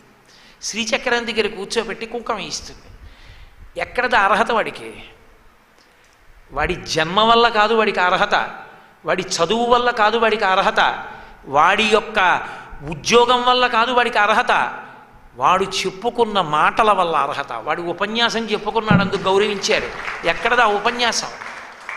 ఆ తల్లి అని ఊపిరి పీల్చేటప్పటికి శ్రీశైల మల్లికార్జున లింగం గురించి శంకరాచార్యుల వారు శివానంద లహరిలో చెప్పినటువంటి శ్లోకమునందు విస్ఫోటనమైనటువంటి భావాన్ని మస్తిష్కమునందు నెగడుని కర్రతో పొడిస్తే నిప్పురవ్వలు రేగినట్టు భావాలు పైకి లేచేటట్టు చేసి వాటిని వాగ్రూపంగా మార్చి నోటి నుంచి పైకొచ్చేటట్టు చేసి కొన్ని వందల మంది విని సంతోషించి వీడు పూజార్హుడు అని తీసుకెళ్లి కూర్చోబెట్టేటట్టు చేసి ఆ మనిషికి అంత వైభవాన్ని కట్టపెట్టింది. అయ్య మెళ్ళో దండ తీసి వాడి మెళ్ళో వేస్తున్నారు, అమ్మ పాదాల దగ్గర గంధం తీసి వాడికి ప్రసాదం ఇస్తున్నారు, వాడికి అన్నం పెట్టండి అని అన్నం పెడుతున్నారు, వాడిని తీసుకొచ్చి పెద్ద ఆసనం వేసి కూర్చోబెడుతున్నారు, మిగిలిన వాళ్ళు కింద కూర్చుంటున్నారు. ఎక్కడదా వైభవం? ఆవిడ కదిలింది వాడి యందు. ఆవిడ కదలడం మానేస్తే ఇంకొక ఊపిరి వెళ్ళదు అందనుకోండి, ఏమిటి మాట్లాడతాడు? ఇంటెన్సివ్ కేర్ యూనిట్లో ఉంటాడు. నేను నీకు జ్ఞాపకం రానివ్వను అందనుకోండి ఆవిడ. నెగడును పొడవలేదనుకోండి ఆవిడ, ఒక్క భావం రాలేదనుకోండి, ఏమిటి మాట్లాడతాడు? ఎవరిది కీర్తి? ఎవరు మూలం?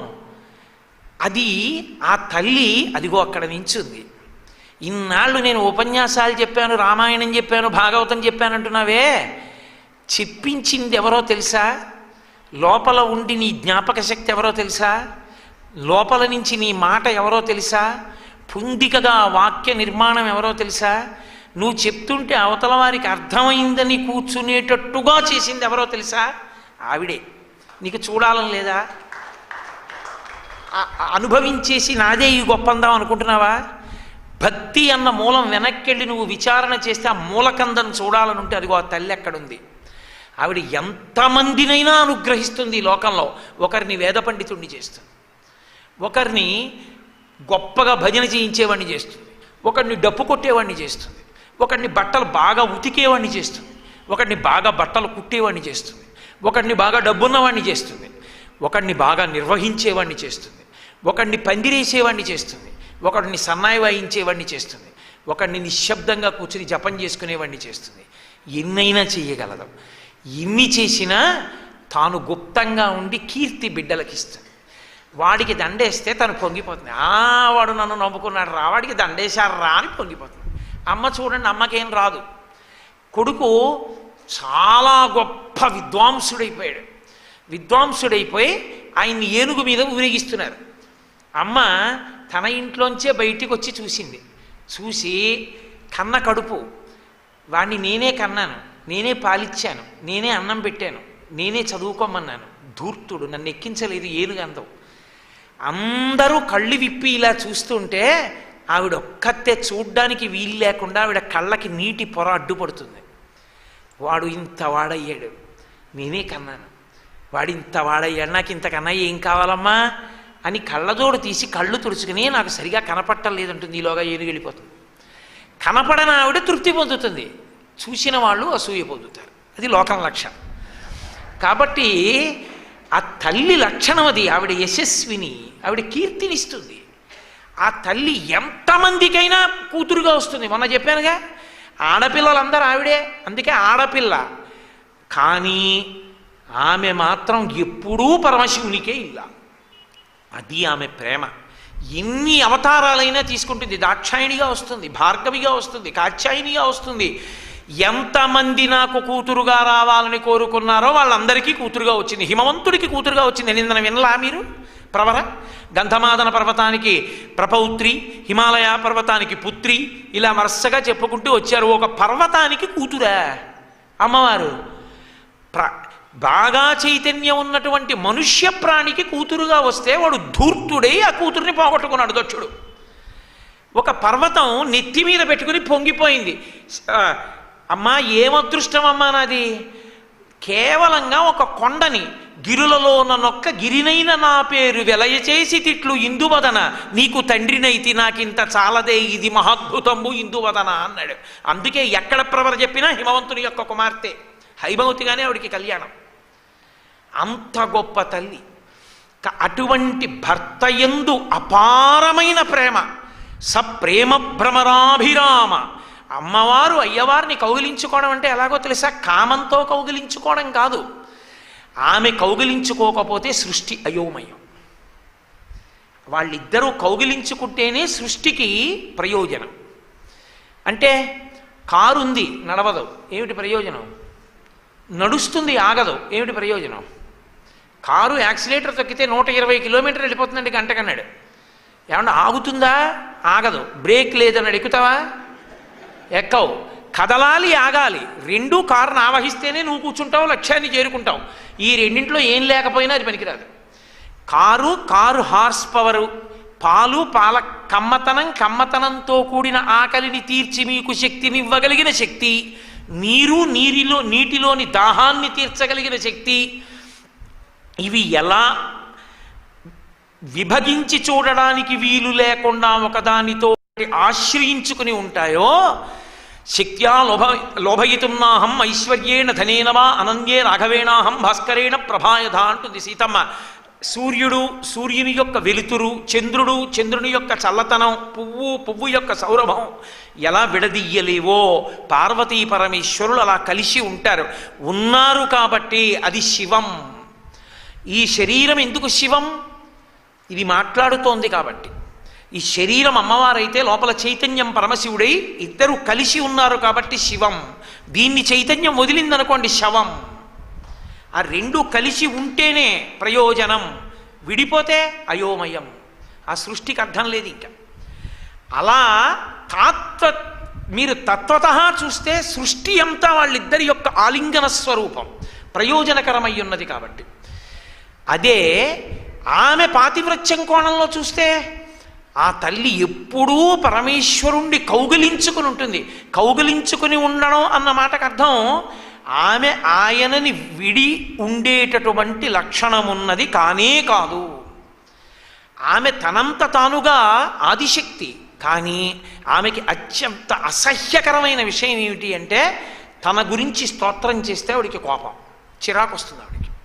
అందుకే పెద్దలు ఇప్పటికీ ఓ మాట చెప్తారు, సౌందర్య లహరి చదువుకోవాలనుకుంటే ముందు శివానంద లహరి చదివి చదువు అని చెప్తారు.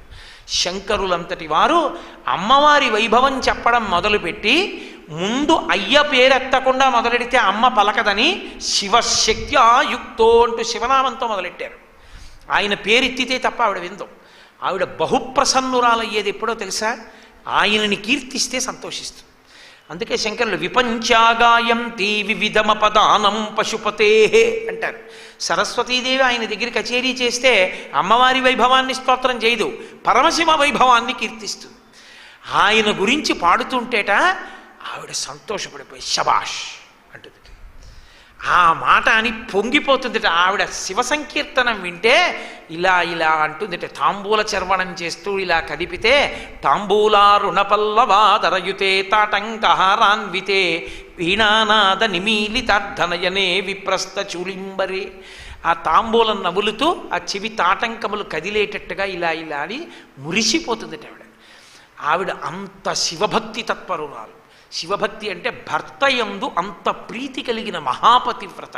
అందుకే వ్యాసుడు లలితా సహస్రంలో ఆవిడ్ని స్వాధీన వల్లభ అని పిలిచాడు. భర్తని స్వాధీనం చేసుకుంది అన్నారు. భర్తని స్వాధీనం చేసుకుంది అంటే ఇలా చూపించి కాదు, కైకమ్మల కోపగృహంలోకి వెళ్ళి కాదు. ఎలా స్వాధీనం చేసుకుంది అంటే సీతమ్మల. ప్రియాతు సీతారామస్య దారాహ పితృకృత ఇది గుణాద్రూప గుణాఛాపి ప్రీతిర్భూయోభ్యవర్ధత అంటారు వాల్మీకి మహర్షి. అనువర్తించి ఆయన ఆమెను సంప్రదించకుండా ఉండలేక మనసులో స్మరించకుండా ఉండలేని స్థితిని కల్పించింది. ఎంత అనువర్తించిందంటే ఆయన మరిచిపోయాడు తన పనులు తాను. ఆయన ఏది అక్కడే ఉన్నా ఆయన కనపడదు. ఏమే అనేటప్పటికీ అక్కడే ఉంది ఉత్తరీయం అంటుంది. అన్న తర్వాత ఇక్కడే ఉంది అని తీసి మెళ్ళ వేసుకుంటాడు. అంటే ఆయన మనస్సుని ఆమె మనస్సుగా తీసేసుకుంది ఆవిడ. ఇప్పుడు ఆయన మంచి పనులు కాదు, ఏ పని చేసినా ఉత్తినే చెప్పడం. ఏదో భార్య యందు ఆయన స్వాధీనుడైపోయి చెప్పకపోతే చంపేస్తుందని చెప్పడం కాదు, చెప్పకుండా ఉండలేనంత ప్రేమ. పేపర్ ఎందుకు చదువుతావు? ఒక్కొక్కరు చూడండి, ఏమి లేదండి వాళ్ళ పేపర్లో విశేషాలంటే. మరి ఎందుకు చదివామన్నారనుకోండి, చదవకుండా ఉండలేక. పోనీ వాడు చెప్పాడని వీడు ఊరుకుంటాడు, వీడు తీసి చదువుతాడు, వీడు తీసి చదివి అంటాడు అబ్బాయి నిజమే ఏం లేదు ఇవ్వాలంటాడు. మరి వాడు చెప్పాడుగా ఎందుకు నీకు సమయం వృధా అంటే వాడికి వాడు అనుభవించాలి ఇవాళ ఏం లేవని తెలుసుకోవడానికి. పేపరు చదవకుండా ఉండలేక చదివినట్టు పరమేశ్వరుడు పార్వతీదేవితో చెప్పకుండా ఉండలేక చెప్తాడు. అందుకే మీకు సమస్త వాంగ్మయం వాళ్ళిద్దరి ప్రబోధంగానే వస్తుంది. ఆవిడ అడుగుతుంది, కేనోపాయే నలఘునా అంటుంది, శ్రీరామ రామ రామేతి అని ఆయన అంటాడు. వాళ్ళిద్దరి రూపంలో వాళ్ళిద్దరిది అంత ప్రేమ. పువ్వు మీద తుమ్మిదకు ఉండేటటువంటి ప్రేమ పరమ సహజం. అది తేనె కోసం పెడుతోందండి పువ్వు దగ్గరికి అన్నాడు అనుకోండి, అంతకన్నా అసహ్యకరమైన మాట ఇంకోటి లేదు. తేనె కోసమే పెడితే, నేను ఓ తేనె సీసా పెడితే అక్కడ తేనె గిన్నెలో పోసి పెడితే పళ్ళెంలో తుమ్మిదలన్నీ వచ్చి వాలాలి. ఒక్క తుమ్మిద వాలుతుందా? ఒక్కటి రాదు. మరి ఒక్క తుమ్మిద తేనె కోసమే పువ్వు దగ్గరికి వెళ్ళేదైతే పళ్ళెంలో తేనె పోస్తే ఎందుకు రావట్లే? పువ్వులోని తేనె దానికి ఇష్టం. అర్జున వృక్షాన్ని చుట్టుకోవడంలోనే ఆ మల్లెతీగకి ఇష్టం. శివుణ్ణి కౌగిలించుకోవడంలోనే శివాకిష్టం. ఆ మల్లె పువ్వు మీద వాలి తేనె తాగడమే ఆ భ్రామరికి ఇష్టం, ఆ భ్రమరానికి ఇష్టం. అది వాళ్ళిద్దరి అనుబంధం. అది నువ్వు అర్థం చేసుకోవాలి. వాళ్ళు జగతపితరం వందే పార్వతీ పరమేశ్వరం. కాబట్టి సప్రేమ భ్రమరాభిరామ వసకృత్సత్వాసనాశోభితం. ఆ పరమశివుడు విశేషమైనటువంటి సువాసనలు వెదజల్లుతూ ఉంటాడు బాహ్యమునందు కూడా. ఆయన సుగంధిం పుష్టివర్ధనం అని ఆయన దగ్గర వచ్చేటటువంటి సువాస అసలు పరమశివుని యొక్క అందమే అందం. అందుకే లింగపురాణంలో అసలు శివస్వరూపం గురించి చెప్తూ ఘృతరీతి ఘనీభూతం సచ్చిదానంద విగ్రహం అంటారు. అప్రాకృత శరీరం తం అతిమన్మధరూపిణం ఘృతరీతి ఘనీభూతం సచ్చిదానంద విగ్రహం. అది ఘనమైనటువంటి సచ్చిదానంద స్వరూపము. దాని వైభవం అలా ఉంటుంది. అందుకే అసలు ఆ చిట్ట చివర పరమశివుడు కదిలి వచ్చినప్పుడు ఉండేటటువంటి ఆ సువాసనల చేతట ప్రాణం పోయేవాడు కూడా ప్రాణం పోతున్నటువంటి దుఃఖాన్ని మర్చిపోతాడట కాశీలో. పాలిండ్లు కదలంగ పసిడిపయ్యద వీచు అచలాధిపుని కూర్మి ఆడుబిడ్డ ధూత్కారమునరించి తొండంబు ముక్కున శిఖరారావంబు జిలుకు డుంఠి ప్రత్యక్షమై వచ్చి భాగీరథీ గంగ మృదుల హస్తము సాచి మేనునివురు ప్రథమోత్తముండు భృంగి భయరక్షణార్థంబు పాలాగ్రమున తీర్చు భసితరేక దక్షిణ శృతి మీదుగా ధాత్రి తెళ్ళి పెద్ద నిద్రకు మాగన్ను పెట్టువేళ పంచజనులకు తారక బ్రహ్మ విద్య అభవుడు ఉపదేశమునరించునప్పుడు కాశీ. ప్రాణం పోతుంటే ఆఖరి ఊపిరికి దగ్గర పడిపోతుంటే అందుకే కాశీలో అన్నీ కుడిచివు పైన పెట్టి చచ్చిపోతాయంటారు. పార్వతీదేవి వచ్చి తన పవిట కొంగుతో విసురుతుందిట. గంగమ్మ పైకి లేచొచ్చి తన చల్లని చేతితో నిమిరితే భృంగి విభూతి పెడితే విఘ్నేశ్వరుడు తొండంతో ముక్కుకి ఊపిరి అందిస్తుంటే అప్పుడు మహానుభావుడు పరమేశ్వరుడు కదిలి వచ్చి దగ్గర కూర్చుని ఆ కుడి చెవిలో వంగి తారకం చెప్పడం కోసం ఇలా వంగుతుంటే ఆయన ఒంటి మీద వస్తున్నటువంటి సువాసనలను ఆఘ్రాణించి ఆయన వంక చూసి ఆయన రూపాన్ని చూసి, ఆయన రూపం అంటే ఎంత అందమైందంటే లోకంలో అందగాడని మనం కీర్తిస్తాం. కందర్పదర్ప రసుందర దివ్యమూర్తే కాంతా కుచాంబురుహ కుట్మలలోల దృష్టే అని అటువంటి శ్రీ మహావిష్ణువు మనసు పారేసుకున్నారు. వన్నే ఏనుగుతోలు దుప్పటము బువ్వా కాలకూటంబు చే గిన్నే బ్రహ్మకపాలముగ్రమగు భోగే కంఠహారంబు నిన్నీలాగున నుండియున్ తెలిసియున్ నీపాద మూలంబునన్ చేర్చెన్ నారాయణుడిట్లు మానసమునన్ శ్రీకాళహస్తీశ్వర అని అడిగాడు ధూర్జటి. అంతటి అందగాడు, అంతటి సువాసనాభరితమై ఉండేటటువంటి స్వామి వచ్చి ఆ తారక మంత్రాన్ని ఉపదేశం చేస్తుంటే పరమ సంతోషంగా శివుడి వంక చూస్తూ శివుడిలో ఐక్యమైపోతారట కాశీపట్టణంలో జీవులు పరమేశ్వరుడి యందు. అటువంటి పరమేశ్వరుడు సువాసనలు వెదజల్లుతూ ఉంటాడు అన్న మాటకు అర్థం ఆయన శరీరంలోంచి సువాసన వస్తుంది, అది దివ్య శరీరం. విడిచిపెట్టండి. సువాసన అన్న మాటకు అర్థం ఏమిటో తెలుసా? మీరు మల్లె పువ్వుని తీసుకెళ్ళి ఎక్కడ దాచేస్తే దాని సువాసన వదిలిస్తుంది, అది దాని సువాసనే వెదజల్లుతుంది. కీర్తి అన్న సువాసన గుణముల వలన శోభిస్తుంది. గుణవంతుడు ఎక్కడికి వెళ్ళనివ్వండి కీర్తివంతుడి, ఆయన ఎక్కడికి వెళ్ళిపోనివ్వండి ఆయన గుణముల వలన ఇంకో గంటలో యోగ్యుల్లో ఉన్నాడండి ముందు కూర్చోబెట్టండి అంటారు. ఆ యోగ్యత గుణముల వలన ఆవిష్కరింపబడుతూ ఉంటుంది, అది సువాసన. ఏమిటి శివుని యొక్క గుణం?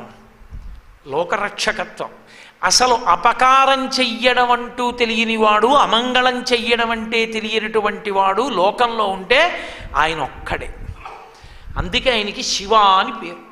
శివ అంటే మంగళం, భద్రం, శ్రేయం పర్యాయ పదాలు.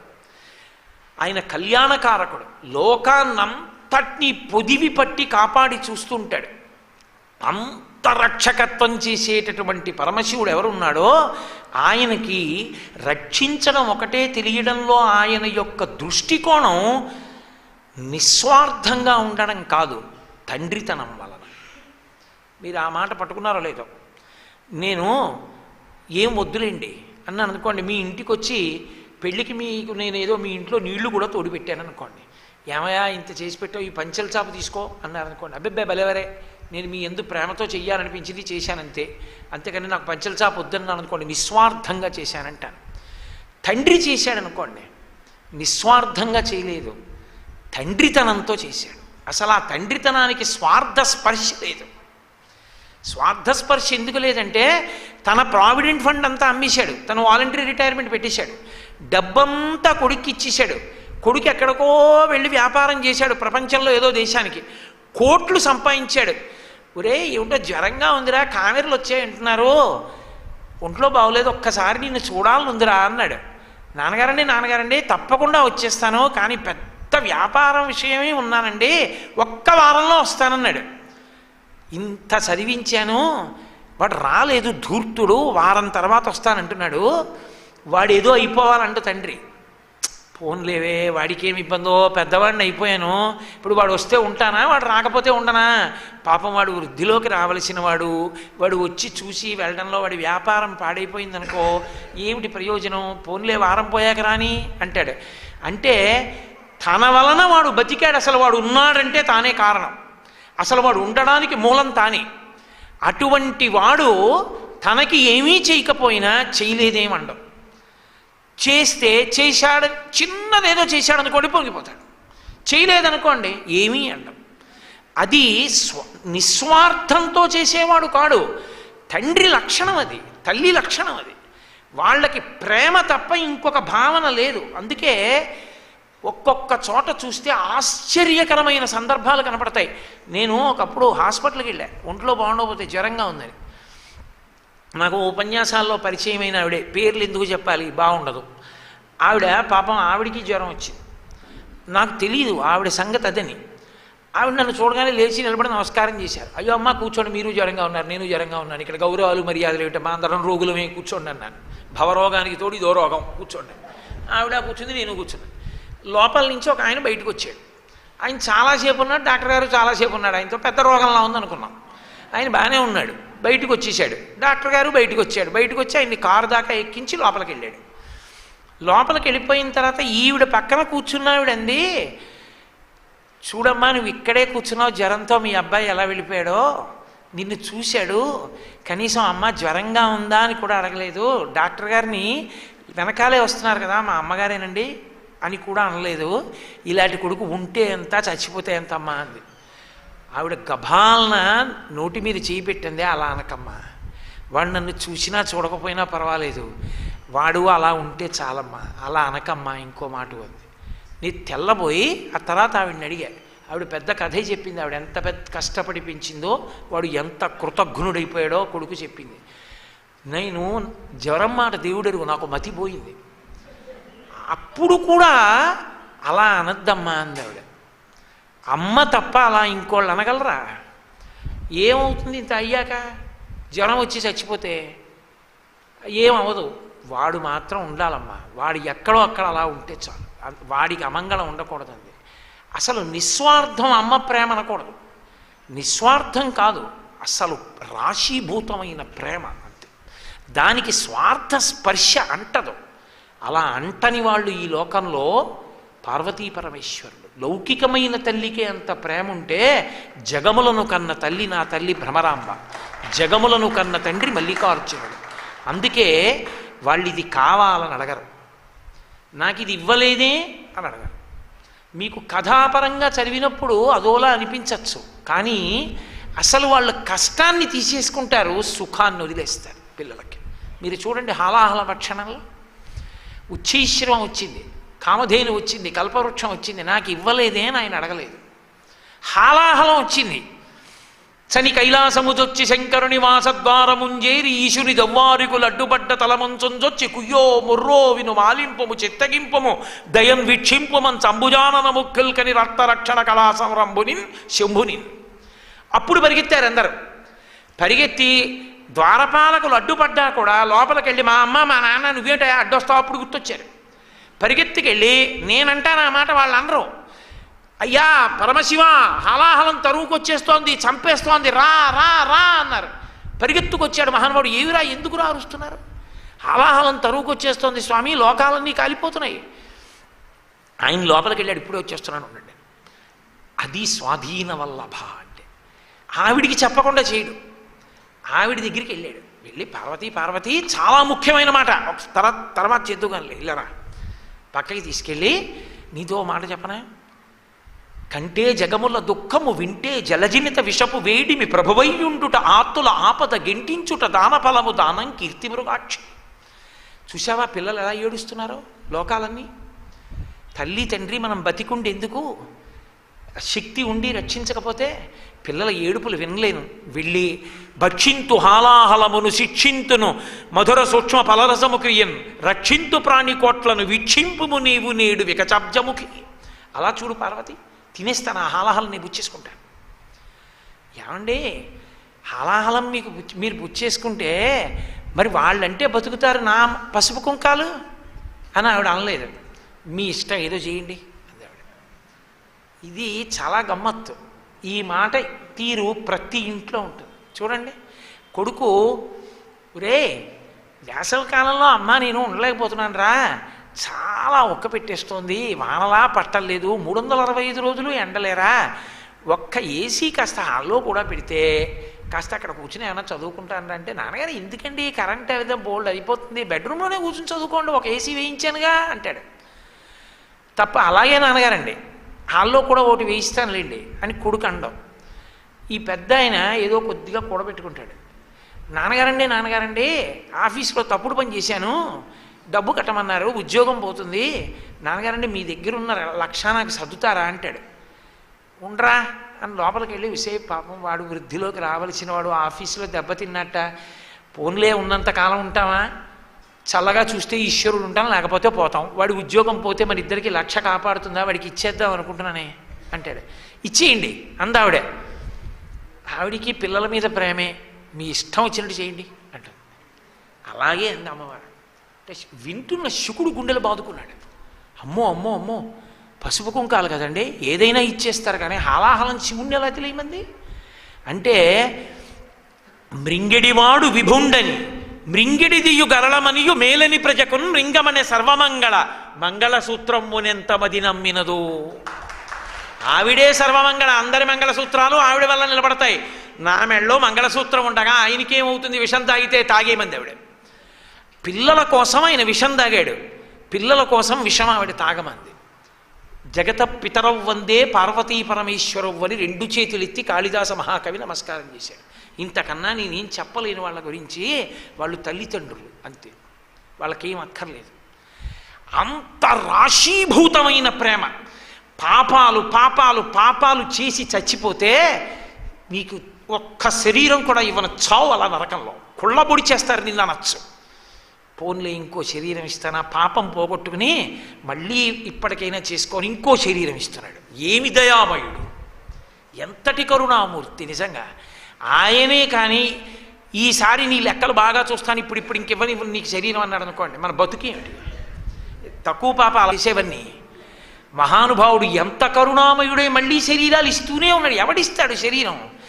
ఈ జన్మలో అంటే ఓ తల్లి, ఎన్ని జన్మలకి నాకు తల్లి ఆవిడే, ఎన్ని జన్మలకి నా శక్తి ఆవిడే, ఎన్ని జన్మలకి నా తండ్రి ఆయనే. ఇదే శ్రీశైల పర్వతం మీద పరమాచార్య స్వామి వారి సత్యదండం పైకెత్తి అరిచారు. ఎన్ని జన్మలెత్తినా చంద్రమౌళీశ్వరుడే నా తండ్రి అని అరిచారు ఆయన.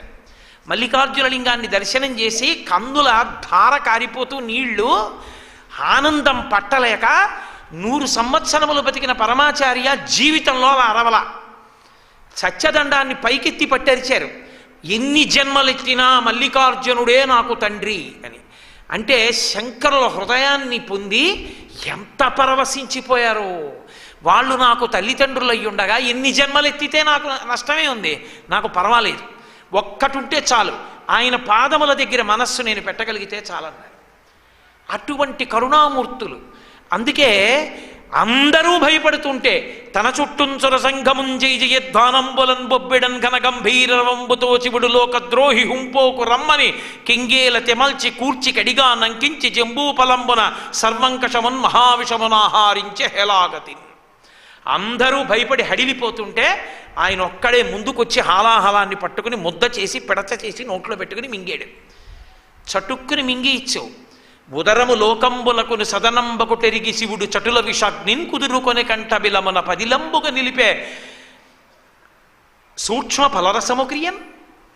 అది మింగేస్తే కడుపులో ఉన్న లోకాలు పోతాయి, వదిలేస్తే ఊర్ధ్వలోకాలు పోతాయి. ఇక్కడ పెట్టుకుని ఉండిపోయాడు. ఎన్ని మాటలైనా చెప్పచ్చు. నా కోసం ఒక్క కిస్మిస్ పండు మింగకుండా కక్కకుండా కంఠంలో పెట్టుకుని ఒక గంట ఉండండి అనండి. ఎప్పటి నుంచి ఉన్నాడు ఆయన కర్మ. తెల్లటి ఒళ్ళు, తెల్లగా ఉండడం అంటే పిచ్చి లోకంలో.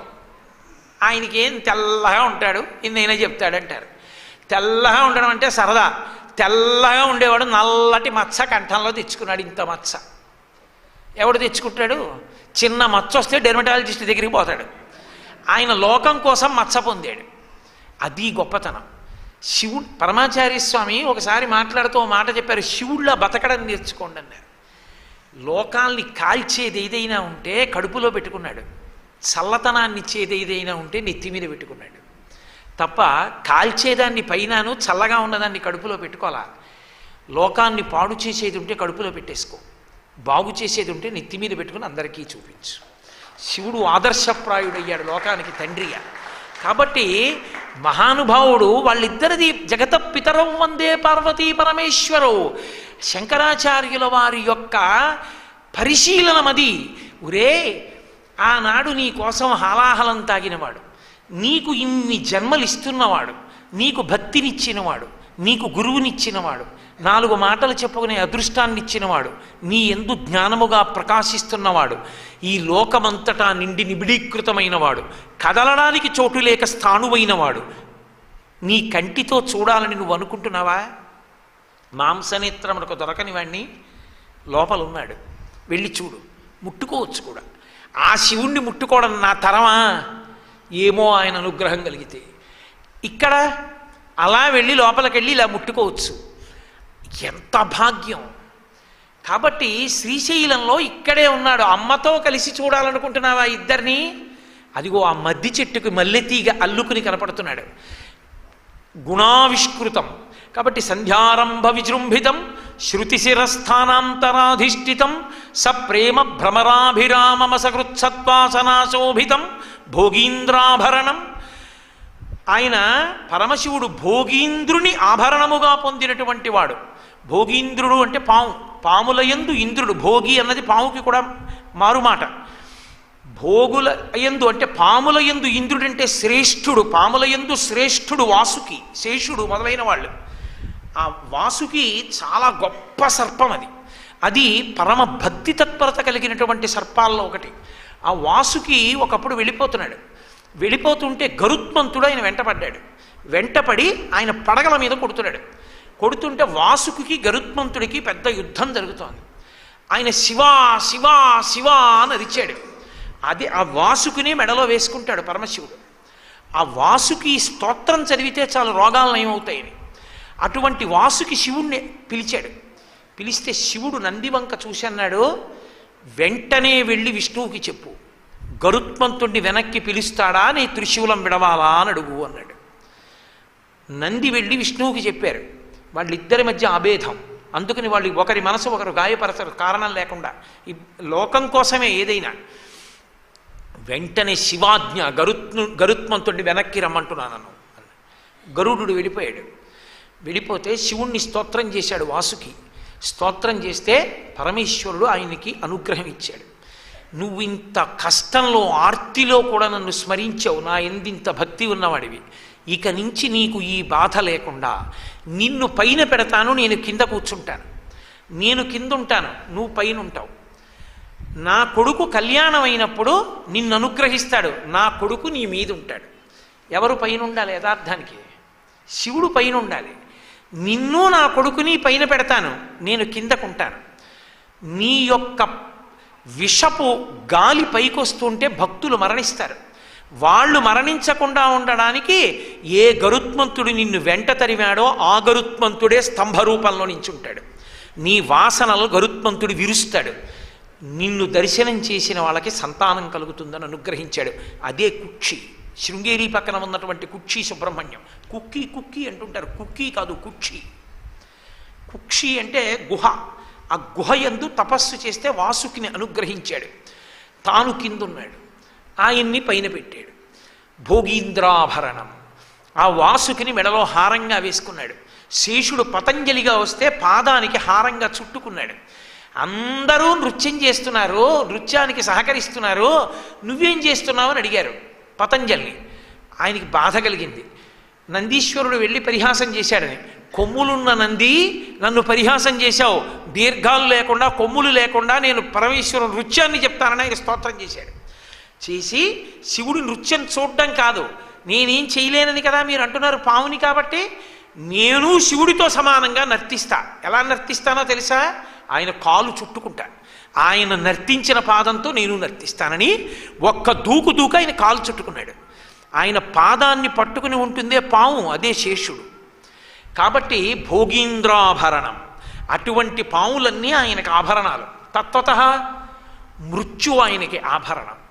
ఆయనని మృత్యువు గ్రసించలేదు, ఆయన మృత్యువుని ధరిస్తాడు. ఇంకా చెప్పాలంటే మృత్యువుకి మృత్యువు ఆయనే. మృత్యువుని చంపగలిగిన వాడు ఆయన ఒక్కడే. ఇప్పటికీ అటువైపు గోడ మీద ఉంది మార్కండేయుని యొక్క వృత్తాంతం. మార్కండేయుడు చేసింది ఒక్కటే, నేను శివుణ్ణి పట్టుకుని ఉండగా ఉన్నాను, నువ్వేం చేయకనలేదు. నేను శివుణ్ణి పట్టుకుని ఉండగా నువ్వేం చేస్తావురా అన్నాడు యమధర్మరాజు గారిని. నేను చంద్రశేఖర పాదాబ్జ స్మరణం పరమౌషధం. నేను చంద్రశేఖరుణ్ణి పట్టుకుని ఉండగా కింకరిష్యతి వయ్యమహ, ఈ యముడు ఏం చేస్తాడు నన్ను అన్నాడు. దానికి కోపం వచ్చింది ఆయనకి. అంటే శివుణ్ణి పట్టుకుని ఉంటే నేనేం చేయకూడదా అని ఇలా శివుడు ఉంటే ఆయన ఇలా పట్టుకున్నాడు. తల శివలింగం కలిసి ఉన్నాయి. ఎలా? రెండిటికి మధ్యలోకి పాశం పడదు. అందుకని శివలింగ సహితంగా వేశాడు, వేసి లాగాడు. శివలింగానికి పాశం తగలగానే లోపల నుంచి పైకి వచ్చాడు. మీరు చూడాలి, ఆ గోడ మీద మూర్తి అద్భుతంగా ఉంటుంది. ఎడంకాలెత్తి ఒక్క తన్ను తన్నాడు, అంతే గుండెలు బద్దలైపోయి అందరినీ చంపే యమధర్మరాజు గారు కింద పడి చచ్చిపోయాడు. అప్పుడే మహానుభావుడు శంకరాచార్యులు వారు స్తోత్రం చేశారు. వక్షస్థాడనమంతకస్య కఠినాపస్మార సంవర్ధనం భూభృత్పర్యటనం నమత్సరసిర కోటీర సంఘర్షణం కర్మేదం మృదులస్య తావక పదద్వందస్య గౌరీపతే మచ్చేతో మణిపాదుకా విహరణం శంభో సదాంగీకురు అన్నారు. అక్కడ శ్రీశైల క్షేత్ర ప్రసక్తి. ఒక్క శ్రీశైలంలోనే దిగుతాడు ప్రదోష వేళ అని. కాబట్టి ఆనాడు యమధర్మరాజు వక్షస్థలం మీద తన్నినప్పుడు నీ కాలు ఎంత సొక్కిపోయిందో, ఆనాడు నువ్వు శ్రీశైల పర్వతం మీద దిగి నడుస్తున్నప్పుడు శ్రీశైల శృంగే వివిధ ప్రసంగే శేషాద్రి శృంగే సదా వసంతం, ఎన్ని ఓషధులో నీ పాదాలకి గుచ్చుకుంటాయి. స్వామి నా మనస్సన్న మణిపాదుకులు తుడుక్కోవయా అన్నారు. భోగీంద్రాభరణం. అందుకే ఆయన తండ్రితనానికి ఉన్న గొప్పతనం అది. తన గొప్పతనం చెప్పడు, తన కొడుకు గొప్పతనం చెప్తాడు. ఆయన చీఫ్ సెక్రటరీ చేశాడు, కొడుకు ఇప్పుడు కలెక్టర్ అయ్యాడు. మా అబ్బాయి కలెక్టర్ అంటాడు, మా అబ్బాయి కూడా ఐఏఎస్సేనండి అంటాడు. నేను ఐఏఎస్, మా కొడుకు ఐఏఎస్ అంటాడు, మా అబ్బాయి కూడా ఐఏఎస్సేనండి అంటాడు. అంటే తన ఐఏఎస్ని ముందు చెప్పడు, మా అబ్బాయి కూడా ఐఏఎస్సేనండి. తన కొడుకు గురించి చెప్పడంలో సంతోషం. అసలు శివతత్వానికి ఉన్న గొప్పతనం ఏమిటో తెలుసా? భక్తుణ్ణి నెత్తి మీద పైన పెడతాడు, తాను కింద కూర్చుంటాడు. ఆ మహానుభావుడు తిన్నడు, ఆయన భక్తిని తక్కువ చేసి మాట్లాడడానికి వీల్లేదు. అంత గొప్ప భక్తి తత్పరుడు. ఆయన యొక్క భక్తికి పొంగిపోయాడంతే శివుడు. వచ్చి దొంగదండాలు పెట్టి స్తోత్రాలు చేసి బిల్వదళాలు తీసుకొచ్చి వేసేస్తే పొంగిపోతాడనుకోకూడదు. ఆయన అసుతోషుడు, దానికి పొంగిపోతాడు, కాదంటలేదు నేను. కానీ మనసున్న చోట ఆయన పరవశించిపోతాడు, నెత్తి మీద పెట్టుకుంటాడు. మార్గావర్తిత పాదుకా పశుపతే రంగస్య కూర్చాయతే గండూషాంబు నిషేచనం పురరిపోర్ దివ్యాభిషేకాయతే కించిత్ భక్షిత మాంసశేష కబళం నవ్యోపహారాయతే భక్తి కిం నకరోత్యహో వనచరో భక్త్యావతంసాయకే. ఆయన ఎంగిలి నీళ్లు నోట్లో పట్టుకొచ్చి లింగం మీద ఉమిశాడు, అభిషేకంగా తీసుకున్నాడు. అంటే మనం చేయకూడదు, తిన్నడికి తెలియదు కాబట్టి చేశాడు, దాన్ని భక్తితో స్వీకరించాడు. కాలి చెప్పుతో శివలింగాన్ని తుడిచాడు, కూర్చగా అంగీకరించాడు. ఎంగిలి మాంసం ముక్క పెట్టాడు, నవ్యోపహారాయతే, మంచి ఆహారం పెట్టామని తినేశాడు. ఇంత పరవశించిపోయి అంత నీచమైనవన్నీ కూడా తన ఉపచారములుగా స్వీకరించి కొండ మీద కన్నప్పని పెట్టి తాను కిందున్నాడు. పోనీ ఏదో తను కొండ మీద ఉండి కన్నప్పని కింద పెట్టి కన్నప్ప దర్శనం చేసి తన దర్శనానికి రావాలనుకోవడం ఏమిటి? అనొచ్చు. కన్నప్ప దర్శనం చేయకపోతే నేను దర్శనాన్ని మీరు చేసినట్లుగా అనుగ్రహించను అనొచ్చు. కానీ తను కిందుండి కొండ మీద కన్నప్పని పెట్టాడు. ఊరే నీ అంత గొప్పవాడు ఎక్కడ ఉంటాడురా, నువ్వు పైనుండ్రా, నేను కింద ఉంటానన్నాడు. అది శివుని యొక్క గొప్పతనం. దూర్జటి, నాకు ఇది చెప్తే అది గుర్తొస్తుంది. దూర్జటి గుండెలు బాధేసుకున్నాడు. అసలు శంకరాచార్యులు వారి శివానంద లహరిలో ఈ శ్లోకం చదివి ఆయన అన్నాడు, ఏమయ్యా నీకు కరువా, ఎందుకయ్యా అలా ఎంగిలి మాంసం తిన్నావు? పరమశివ, నిజంగా నీకు మాంసం తినాలనుంటే నీకు మాంసము వాంఛయే నీ కరువా, నీ చేత లేడుండగా జోకైనట్టి కుఠారముండ అనలజ్యోతుండ నీరుండగా పాకం బొప్ప ఘటించి చేతి పునుకన్ భక్షింపక ఆ బోయచే ఇంగిలి మాంసం ఇట్లు చేకొంటివి. అలా తీసుకుని తినచ్చా? ఎందుకు అలా ఎంగిలి మాంసం తిన్నావు శివ? నిజంగా నీకు మాంసం తినాలనుంటే ఈ చేతిలో జింక ఉందిగా, ఈ చేతిలో నీకు గండ్రగొడ్డలుందిగా, ఈ గండ్రగొడ్డలు పెట్టి ఈ జింకని ఇలా కొట్టి ఓ మాంసం ముక్క తీసి ఆ చేతిలో ఉన్న బ్రహ్మకపాలంలో పడేసి కాస్త గంగ తీసి అందులో పడేసి మూడో కన్ను అగ్నిహోత్రం మీద పెట్టి ఉడకబెట్టుకుని చేతిలో పెట్టుకుని నోట్లో పడేసుకోవచ్చు, వంటింట్లో కూడా వెళ్ళక్కర్లేదు. ఇదంతా మానేసి ఎంగిలి మాంసం ఎందుకు తిన్నావయా అంటే అంత భక్తపరాధీనుడు, భోగీంద్రాభరణం, సమస్త సుమన పూజ్యం. మల్లె పువ్వు అన్ని పువ్వులలోకి పూజనీయమైంది. సమస్త సుమన, సుమనస్కులు అని దేవతలకి పేరు. దేవతలందరిలోకి శ్రేష్ఠుడు, దేవతలందరినీ పరిపాలించగలిగినవాడు, దేవతా సార్వభౌముడు పరమేశ్వరుడు. కాబట్టి సమస్త సుమన పూజ్యం గుణావిష్కృతం సేవే శ్రీగిరి మల్లికార్జున మహాలింగం శివాలింగితం. ఆ శ్రీగిరిలో ఉన్నటువంటి, శ్రీశైలంలో ఉన్నటువంటి మల్లికార్జున లింగం ఉన్నదే, అదే పైన అర్జున వృక్షానికి మల్లెతీగ తేత చుట్టుకోబడినటువంటి ఆ స్వరూపం అక్కడ మల్లికార్జున లింగమై ఉన్నది. మల్లికా పుష్పముల చేత పూజింపబడింది చంద్రావతి చేత. అందుకని మల్లికార్జునుడిని పేరుంచుకున్నాడు. మల్లికార్జున లింగమై మహానుభావుడు ప్రకాశిస్తున్నాడు. శివే శ్రీగిరి మల్లికార్జున మహాలింగం శివాలింగితం. పార్వతీదేవి చేత కౌగలింపబడినటువంటి ఆ పరమశివ స్వరూపాన్ని నేను సేవించుచున్నాను, శ్రీగిరి యందు వెలసిన పరమేశ్వరుణ్ణి అని. ఎందుకని? అర్జున వృక్షం ఉన్న క్షేత్రాలు ఇంకో రెండు ఉన్నాయి. శ్రీశైలమునందు తనకున్నటువంటి పరమ ప్రీతిని ఆవిష్కరించడానికి శ్రీశైల మల్లికార్జున లింగం అంటే తనకి ఎంత భక్తో, ఆయన గుణములేమిటో చెప్పడానికి శంకర భగవత్పాదులు చేసినటువంటి ప్రయోగం శివానంద లహరిలో. అంటే ఈ శ్లోకము ద్వారా శంకరులు కేవలము స్తోత్రం చెయ్యడం కాదు, అసలు ఆ మల్లికార్జున లింగమునందు మనం ఎందుకు నిరతిశయమైనటువంటి భక్తితో ఉండాలో కూడా మనకి ప్రతిపాదన చేశారు. ఇన్ని విషయాలు మనకి ప్రతిపాదింపబడిన తరువాత మల్లికార్జున లింగ దర్శనాన్ని చాలా సామాన్యమైన విషయంగా జీవితంలో ఎలా స్వీకరించగలరు? ఆయన అశుతోషుడు అని పేరు ఆయనకి. అశుతోషుడు అంటే చాలా చిన్న విషయానికి చాలా పెద్ద వరాలు ఇచ్చేస్తుంటాడు. ఉపమన్యుకి వాళ్ళ అమ్మగారు ఆవు పాలు ఇవ్వలసి వచ్చింది. పిల్లలందరూ ఆవు పాలు తాగారు. అవి గుమపాలు, వాళ్ళ మూతి నిండా నొరగట్టుకుంది. వాళ్ళు పరిగెత్తుకుంటూ ఆడుకోవడానికి వచ్చారు. ఉపమన్యు అన్నాడు, ఏం తాగారు? మీ మూతికి నొరగుంది అన్నాడు. మేము ఆవు పాలు తాగాం అన్నారు వాళ్ళు. ఆవు పాలు అంటే ఎలా ఉంటాయన్నాడు. కమ్మగా ఉంటాయన్నారు. వాడు ఇంటికి పరిగెత్తుకెళ్ళి వాళ్ళ అమ్మని అడిగాడు, అమ్మ నాకు ఆవు పాలు ఇయ్యమ్మా తాగుతానన్నాడు. నాన్న మనం దరిద్రులను రా, మనకు ఆవులేవి ఆవు పాలేవి. వాడు హఠం చేశాడు, నాకు ఇవ్వవలసిందే ఆవు పాలు అన్నాడు. ఎక్కడ తెస్తుంది పిచ్చి తల్లి? లోపలికి వెళ్ళి ఆవిడ దగ్గరున్న బియ్యపిండి కాస్త నీళ్లలో వేసి కలిపి పిల్లాడికి ఇచ్చింది. వాడు తాగి చూసి అన్నాడు, కాదు ఇలా లేవు, వాళ్ళు నొరగతో ఉంది వాళ్ళు తాగింది, నువ్వు నన్ను మోసం చేశావు, నువ్వు నాకు ఆవు పాలు ఇవ్వలేదు. ఆవిడకి చికాకు కలిగి ఆవిడంది, నన్ను అడుగుతామే, నిన్ను పుట్టించిన శివుడిని అడుగు వెళ్ళి అంది. ఎలా అడగాలన్నాడు. శివ శివ శివ అంటూ కూర్చో, కనపస్తాడు, అడుగు, పాలు ఇమ్మన్నాడు, ఆయన ఇస్తాడు. పోయి కూర్చున్నాడు. పిల్లాడి ధృతి, నమ్మకం, విశ్వాసం. కూర్చుని శివ శివ శివ శివ శివ శివ శివ అంటూ శివుడు కనపడాలని కూర్చున్నాడు. మనసు ఒక చోట, నోరు ఒక చోట కాదు, మనస్సుతో శివ శివ శివ అంటూ కూర్చున్నాడు. ఠక్కున ప్రత్యక్షం అయ్యాడు. ఏం కావాలరా నీకన్నాడు. గ్లాసుడు పాలు కావాలి, ఆవు పాలు అన్నాడు. ఆయన నవ్వి అన్నాడు, నేను నీకు ఆవు పాలు ఇవ్వనా గ్లాసుడు, ఏం పిచ్చివాడు, పాల సముద్రాన్ని సృష్టిస్తున్నాను తీసుకోవాలి. పాల సముద్రం పరమశివుడు సృష్టించాడు ఉపమన్యువు కోసం. అసుతోషుడు ఇంత తుమ్మి పువ్వు పట్టుకెళ్ళి శివలింగం మీద వేస్తే కల్పవృక్షాన్ని ఇస్తాడు.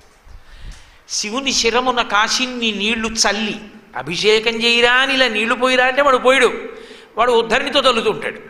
శివుని శిరమున కాశిన్ని నీళ్లు చల్లి పత్తి రిసుమంత నెవ్వాడు పారవయించు. వాడే కుదురుగా కూర్చొని ఓం నిధనపతయే నమః అని పురుగులు లేనివి, కన్నాలు లేనివి, మారేడుదలని జాగ్రత్తగా చూసి ఈయన పట్టుకుని శివలింగం మీద వేస్తాడంటే రొట్టెత్తి పారేస్తాడు. దాని మీద ఇంత నల్లచేమలు ఉంటే ఆయన చెవిలో దూరితే వీడికే పారేస్తాడు. అలా పారేసిన శివుని శిరమున కాశిన్ని నీళ్లు చల్లి పత్తి రిసుమంత నెవ్వాడు పారవయించు. కామధేనువు వానింటి గడి పశువు, అల్ల సురశాఖ వానింటి మల్లె చెట్టు. కామధేనువుని తెచ్చి వాళ్ళ ఇంట్లో కట్టేస్తాడు, కల్పవృక్షాన్ని తీసుకొచ్చి వాళ్ళ ఇంట్లో పాతేస్తాడు. అసుతోషుడు అన్నారు. అందుకే చిన్నదానికి అంత మురిసిపోతాడు తప్ప మనసుండి చేస్తే చాలు. ఎంత చేశారన్నది ఆయనకు అనవసరం. అసలు ఆయనది కానిది ఒకటి ఉంటే లోకంలో ఆయనకి మీరు పట్టుకెళ్ళి ఇస్తే సంతోషిస్తాడు. ఆయనది కానిది ఏది ఉంది కనుక మీరు ఇవ్వడానికి?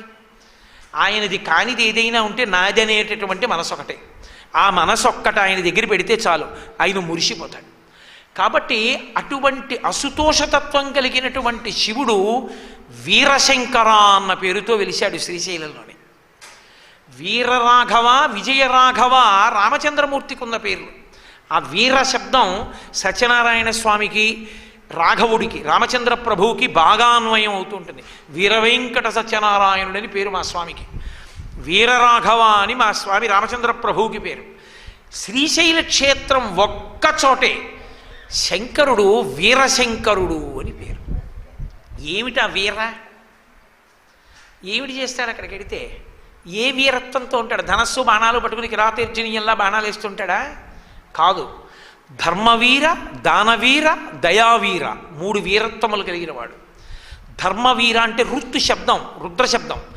ఆయన దగ్గరికి వెళ్ళి ఇలా తల ఉంచి నమస్కరించారనుకోండి, అధర్మంతో బతకవలసినటువంటి దరిద్రాన్ని మనసులోంచి తొలగించి, ఏ కట్టుకుపోతాం ఏమిట్రా, అధర్మం చేసి తీసుకొచ్చి కోట్లు గణించి వెనక పెడితే మాత్రం అది పంచుకునేవాడు ఒకడు.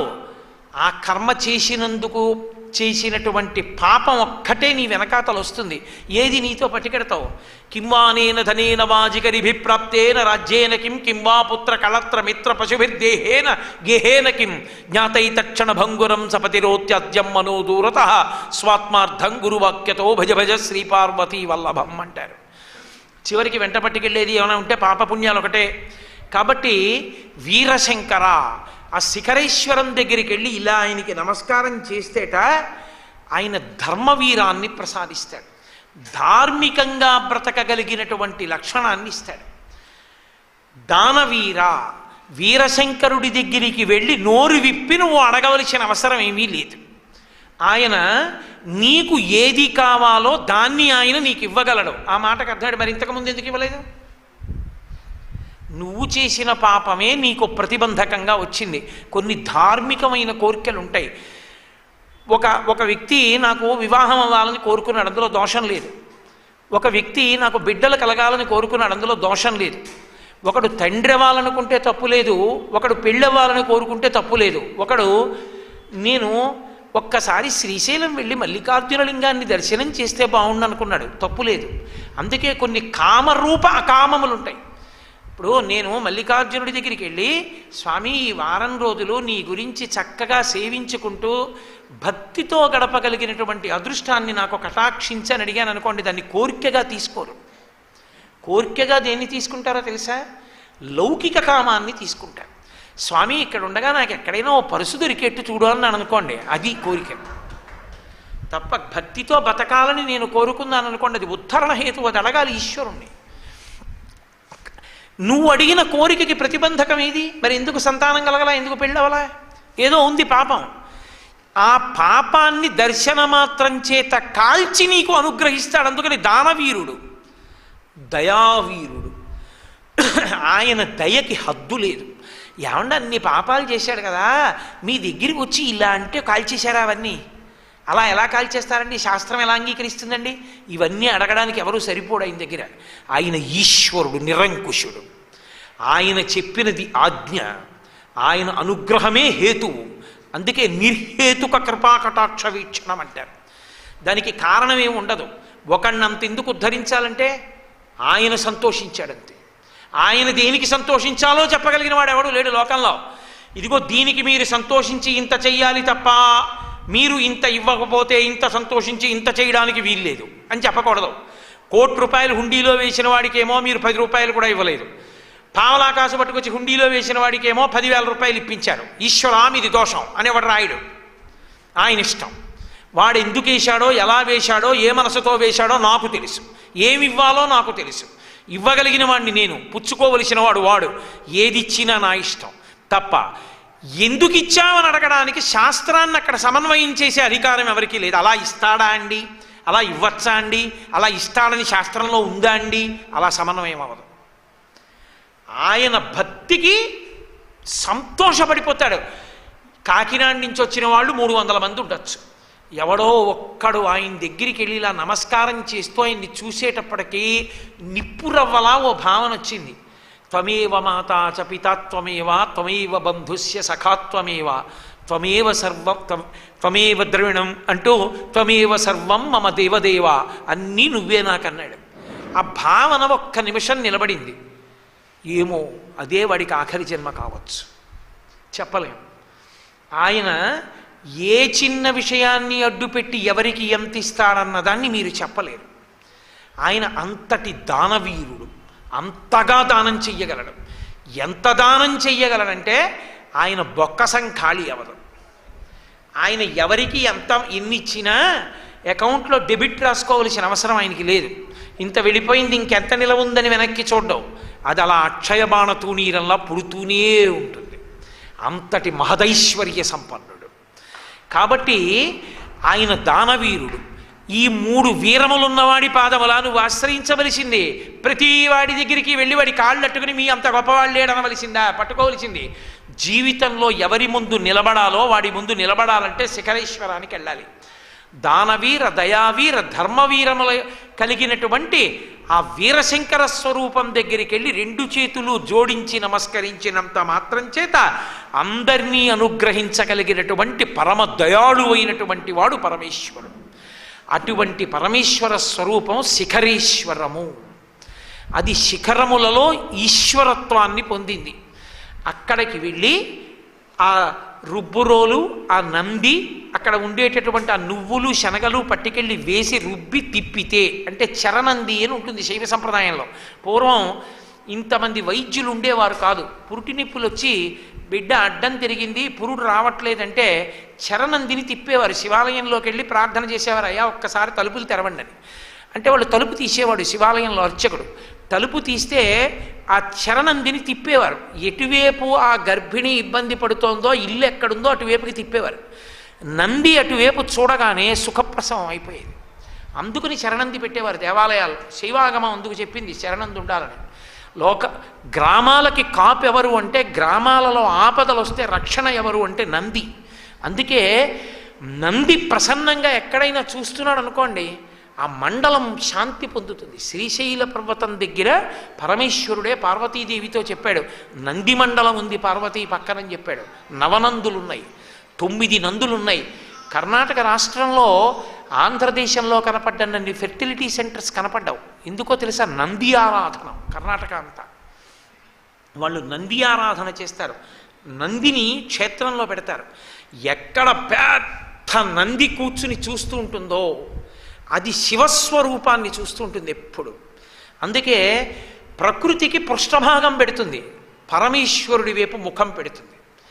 నంది ఒక్కటే ఉండనివ్వండి, ఒక పెద్ద నంది ఎత్తైన ప్రదేశంలో ఉండి చూస్తోంది అనుకోండి, అది శివుణ్ణి చూస్తూ ఉంటుంది.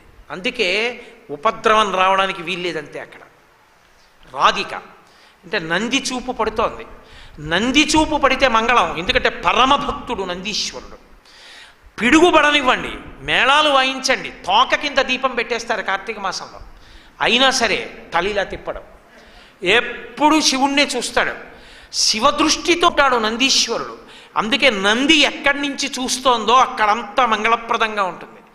ఒక్క శ్రీశైలం పక్కన తప్ప నంది మండలం ఎక్కడ లేదు. అందుకే అసలు ఈ గడ్డ అంత గొప్పది. అందుకు కదూ శ్రీశైల ఈశాన్య దిగ్భాగే అని శ్రీశైలాన్నే ప్రధానం చేసుకుని చెప్తారు. అసలు ఈ మళ్ళీ కర్మభూమిలో ఇంత గొప్ప భూమి అని చెప్పవలసింది ఏదైనా ఉంటే ఒక్క త్రిలింగ దేశమే. మేము త్రిలింగ దేశవాసులమని గర్వంగా చెప్పుకున్నారు అని మీకు కొన్ని పురాణాల్లో కనపడుతుంది. కొంతమంది కవుల రచనలలో మేము త్రిలింగ దేశవాసులం అని చెప్పుకున్నారు. త్రిలింగ దేశం అంటే దక్షారామం, శ్రీశైలం, అటువైపున అమరావతి, ఈ 3 క్షేత్రాల మధ్యలో ఉండేటటువంటి వాళ్ళందరూ కలిపి త్రిలింగ దేశవాసులు, 3 లింగముల మధ్యలో ఉన్నారు. అది మళ్ళీ పవిత్ర గడ్డ. శ్రీశైలం పక్కన నందిమండలం. ఆ నందీశ్వరుడు యొక్క శృంగములలోంచి చూడాలి. శైవాగమం చెప్తోంది, వృషస్య వృషణం స్పృష్ట్వా శృంగమధ్యే శివాలయం దృష్ట్వా క్షణం నరోయాతి కైలాసే శివ సన్నిధిం. ఆ నందీశ్వరుని దగ్గరికి వచ్చి ఈ కుడి చేతి చూపుడు వేలు బొటన వేలు నంది శృంగముల మీద పెట్టి ఎడం చేత్తో తడిమి ఆయన అవయవం మీద చెయ్యి వేసి ఉంచాలి, పట్టుకోకూడదు. చెయ్యి వేసి ఉంచి ఒక్కసారి ఇలా దృష్టి పెట్టి ఇలా ఆయన అవయవాన్ని పట్టుకుంటే, ఆయన వృషణాలు పట్టుకుంటే అని ఊపిరి ఆగుతుంది ఆయనకి. ఆయన ఊపిరిలో ఊయల ఊగుతుంటాడు శివుడు అని. ఊపిరి ఒక్క క్షణం ఆగగానే ఆ ఊయల ఆగుతుంది. అప్పుడు ఆ దర్శనం అవ్వాలి పార్వతీ పరమేశ్వరుడు. వదిలిపెట్టిగాలి వెంటనే నమస్కారం చేసి వెళ్ళిపోవాలి. అది ఎప్పుడు కవచం పెట్టకపోతే, సుప్రభాతానికి కవచం ఉంటుంది, అటువంటి సాకార కవచం పెట్టనప్పుడు చూడాలి లింగాన్ని. అలా దర్శనం చేస్తే కైలాసంలో పరమశివుడి దర్శనం చేసినట్టే. అందుకే నందికి లింగానికి మధ్యలోంచి నడవవద్దు అని. ఎవరు చూస్తారో వాళ్ళకి అభ్యంతరం కాకూడదు. వాడికి లింగం కనపడకుండా నీ కాళ్ళు కనపడితే నువ్వు ప్రతిబంధకంగా వెళ్ళావు కాబట్టి నీది ఆ పాపం. అందుకే దంపతుల మధ్యలోంచి, ఆవుకి దూడకి మధ్యలోంచి, శివుడికి లింగానికి మధ్యలోంచి తిరగరు. అది కారణం. ప్రదక్షిణంగానే వెళ్ళాలి, ప్రదక్షిణంగానే రావాలంతే. కాబట్టి అటువంటి నందిస్వరూపంలోంచి చూడాలి. అందరూ లింగాన్ని చూస్తారు, ఒక్క శ్రీశైలంలో మాత్రం శిఖరం చూస్తే చాలు. శ్రీశైల శిఖరం కనపడాలి. శ్రీశైల శిఖరం అంటే దేవాలయ శిఖరం. దేవాలయ శిఖరం కనపడితే, దేవాలయ శిఖరం కనపడడం అంటే వాడికి అదృష్టం ఉంటే కనపడుతుంది. లేదా నీకు ఇక్కడ ముద్ర పడిపోతే నువ్వు ఇలా మాంసనేత్రంతో చూస్తున్నా మనోనేత్రంతో చూడాలి. మాంసనేత్రాన్ని అడ్డు పెట్టి మనోనేత్రంతో చూడాలి. ఆ స్థాయికి నువ్వు ఎదిగినా పునర్జన్మ న విద్యతే. అంత చిన్నదానికే ఇచ్చేస్తారా అండి మోక్షం? ఇన్ని కోట్ల జన్మలు ఎత్తితే కానీ మోక్షం రాంది, అంత చిన్నదానికి మోక్షం ఇచ్చేస్తాడా శివుడు అన్న అనుమానం ఉందనే శ్రీశైలంలో ఒక ఐతిహ్యం ఉంది.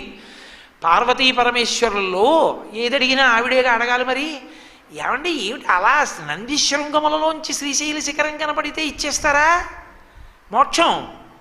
ఇచ్చేస్తాను పార్వతి, అనుమానమా? ఇస్తానంటే ఇస్తానంతే. మోక్షం అంటే ఏమిటి? పాపం ఉండకూడదు, పుణ్యం ఉండకూడదు, రెండూ సమానం అయిపోతాయి. 2 0 అయిపోతే మోక్షం. 2 కాలిపోవాలి. అంటే అలా చూస్తే కాలిపోతాయా? కాలిపోతాయి. ఏమంటే వాళ్ళందరికీ మోక్షం వస్తుందా? అయితే ఆ నందిలోంచి చూస్తున్న వాళ్ళకి రాదు. అదేంటంటే మరి చూస్తే వస్తుందన్నారుగా. చూస్తే వస్తుందంటే నేనేం చెప్పాను? శ్రీశైల శిఖరం చూస్తే వస్తుందన్నాను. అలా శ్రీశైల శిఖరాన్ని చూసినా వీళ్ళకి రాదు. ఎందుకు రాదో చెప్తాను రా. తీసుకొచ్చాడు పార్వతీదేవిని.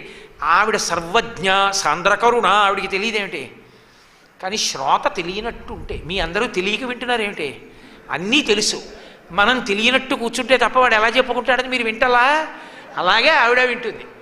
కాబట్టి ఆవిడ వింటోంది. వింటుంటే ఆయన అన్నాడు, చూడు పార్వతి, వృద్ధ బ్రాహ్మణ రూపంలో ఉంటాను, నువ్వు వృద్ధ బ్రాహ్మణిగా మారు.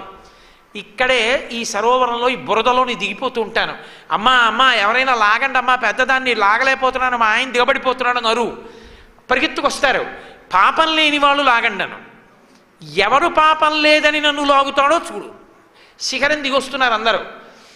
అమ్మ అమ్మ మా ఆయన పెద్దవాడు ముసిలివాడు దిగిపోతున్నాడమ్మా, ఊబిలో లాగండి లాగండి లాగండి అంటుంది ఆవిడ. ఒక్కొక్కళ్ళు వస్తున్నారు, చేయబట్టుకోబోతున్నారు. అమ్మ మీకు పాపం లేకపోతే లాగండి అంది ఆవిడ. అయ్యో లేకపోవడం ఏంటమ్మా, ఎందుకు వచ్చిన గొడవ, మురిగిపోతాడేమో ముసలాయన లేక ఇంకో కొత్త పాపం ఒకటని వెళ్ళిపోతున్నారు. ఒక వేశ్య వచ్చింది కిందకి దిగి. ఆవిడ చేయి పట్టి లాగబోతోంది. పాపం లేకపోతేనే ముట్టుకో మా ఆయనంది. నాకు లేదు పాపం అంది ఆవిడ. నువ్వు వేశ్యవిగా పాపం లేకపోవడం ఏంటి, నీకన్నా పాపాత్మురాలు ఎవరుంటారు? అవునమ్మా, ఇంతకు ముందు ఇక్కడికి రాకముందు పాపాత్మురాల్ని నందిశృంగంలోంచి శ్రీశైల శిఖరం చూశానమ్మా. మోక్షానికి అర్హురాలంటే పాపం లేదు పుణ్యం లేదు నాకు, ఇంకా నాకు పాపం ఏదమ్మా, అందుకు లాగుతానని లాగింది, వెళ్ళిపోయింది మోక్షానికి. అది విశ్వాసం పార్వతి. అది ఉన్నవాడికి ఇస్తానన్నాను, నమ్మకం లేకుండా చూసిన వాడికి ఇస్తానని నేను చెప్పలేదు. ఇస్తానంటే అది నమ్మి చేసిన వాడికి ఇస్తానన్నాను. కాబట్టి నమ్మకం ప్రధానం. ఆ వేశ్యయే ఇప్పటికీ శ్రీశైల క్షేత్రంలో మల్లికార్జునలింగాన్ని దర్శనం చేసుకుని వచ్చేస్తుంటే ఆ వీరభద్రస్వామి వారి దేవాలయం దాటిన తర్వాత సరస్వతీకుండం వెనకాతల ఒక పలకలా ఉంటుంది, 2 కళ్ళతో నించుని ఉంటుంది. 2 కళ్ళుండి ఒక స్త్రీ నించున్నట్లుగా ఉంటుంది. ఆవిడే ఆ వేశ్య. ఇప్పటికీ దేవాలయంలో ఉంది ఆవిడ. శివదర్శనం చేసుకుని బయటికి రాగానే ముందు ఆవిడే కనపడాలని. కాబట్టి అంతటి మహాతల్లి. అటువంటి శ్రీశైల క్షేత్రం ఆ విశ్వాసాన్ని ప్రోది చేసి మన్ని తరింప చేయడానికి శంకర భగవత్పాదులు ఇచ్చినటువంటి శ్లోకం. ఏదో అదేంటి ఆకలి ఎక్కువ పీక సన్నం అనేది మా అమ్మ చిన్నతనంలో. అలా భృంగీచ్ఛానటోత్కటక్కరిమదగ్రాహీ స్ఫురన్మాధవాహ్లాదో నదయుతో మహాసితమపు పంచేషు నాచాధృత సత్పక్షస్సు మనోవనీషు సపున సాక్షాన్మదీయే మనోరాజీవే భ్రమరాధిపో విహరతాం శ్రీశైలవాసీ విభు. అది కూడా చెప్పాలనుకున్నాను, కానీ ఇప్పటికే 12 అయింది. అదే పనిగా మిమ్మల్ని బాధ పెట్టడం కూడా అన్యాయం. కాబట్టి నేను ఇక్కడతో మంగళం చెప్పేస్తున్నాను. ఈ ఉపన్యాసానికి మంగళం చెప్పేశాను కదా, నేను లేచిపోకండి. అత్యంత ముఖ్యమైనటువంటి ప్రకటన ఒకటి ఉన్నది, అది అందరూ తెలుసుకోవలసింది. కాబట్టి దయచేసి కూర్చుని ఉండండి. మంగళాశాసనపరై మదాచార్య పురోగమై సర్వైశ్చ పూర్వైరాచార్యై సత్కృతాయాస్తు మంగళం. ఉమాకాంతాయ కాంతాయ కామితార్థప్రదాయినే శ్రీగిరీశాయ దేవాయ మలినాథాయ మంగళం. సర్వం శ్రీ ఉమామహేశ్వర పరబ్రహ్మార్పణమస్తు. స్వస్తి.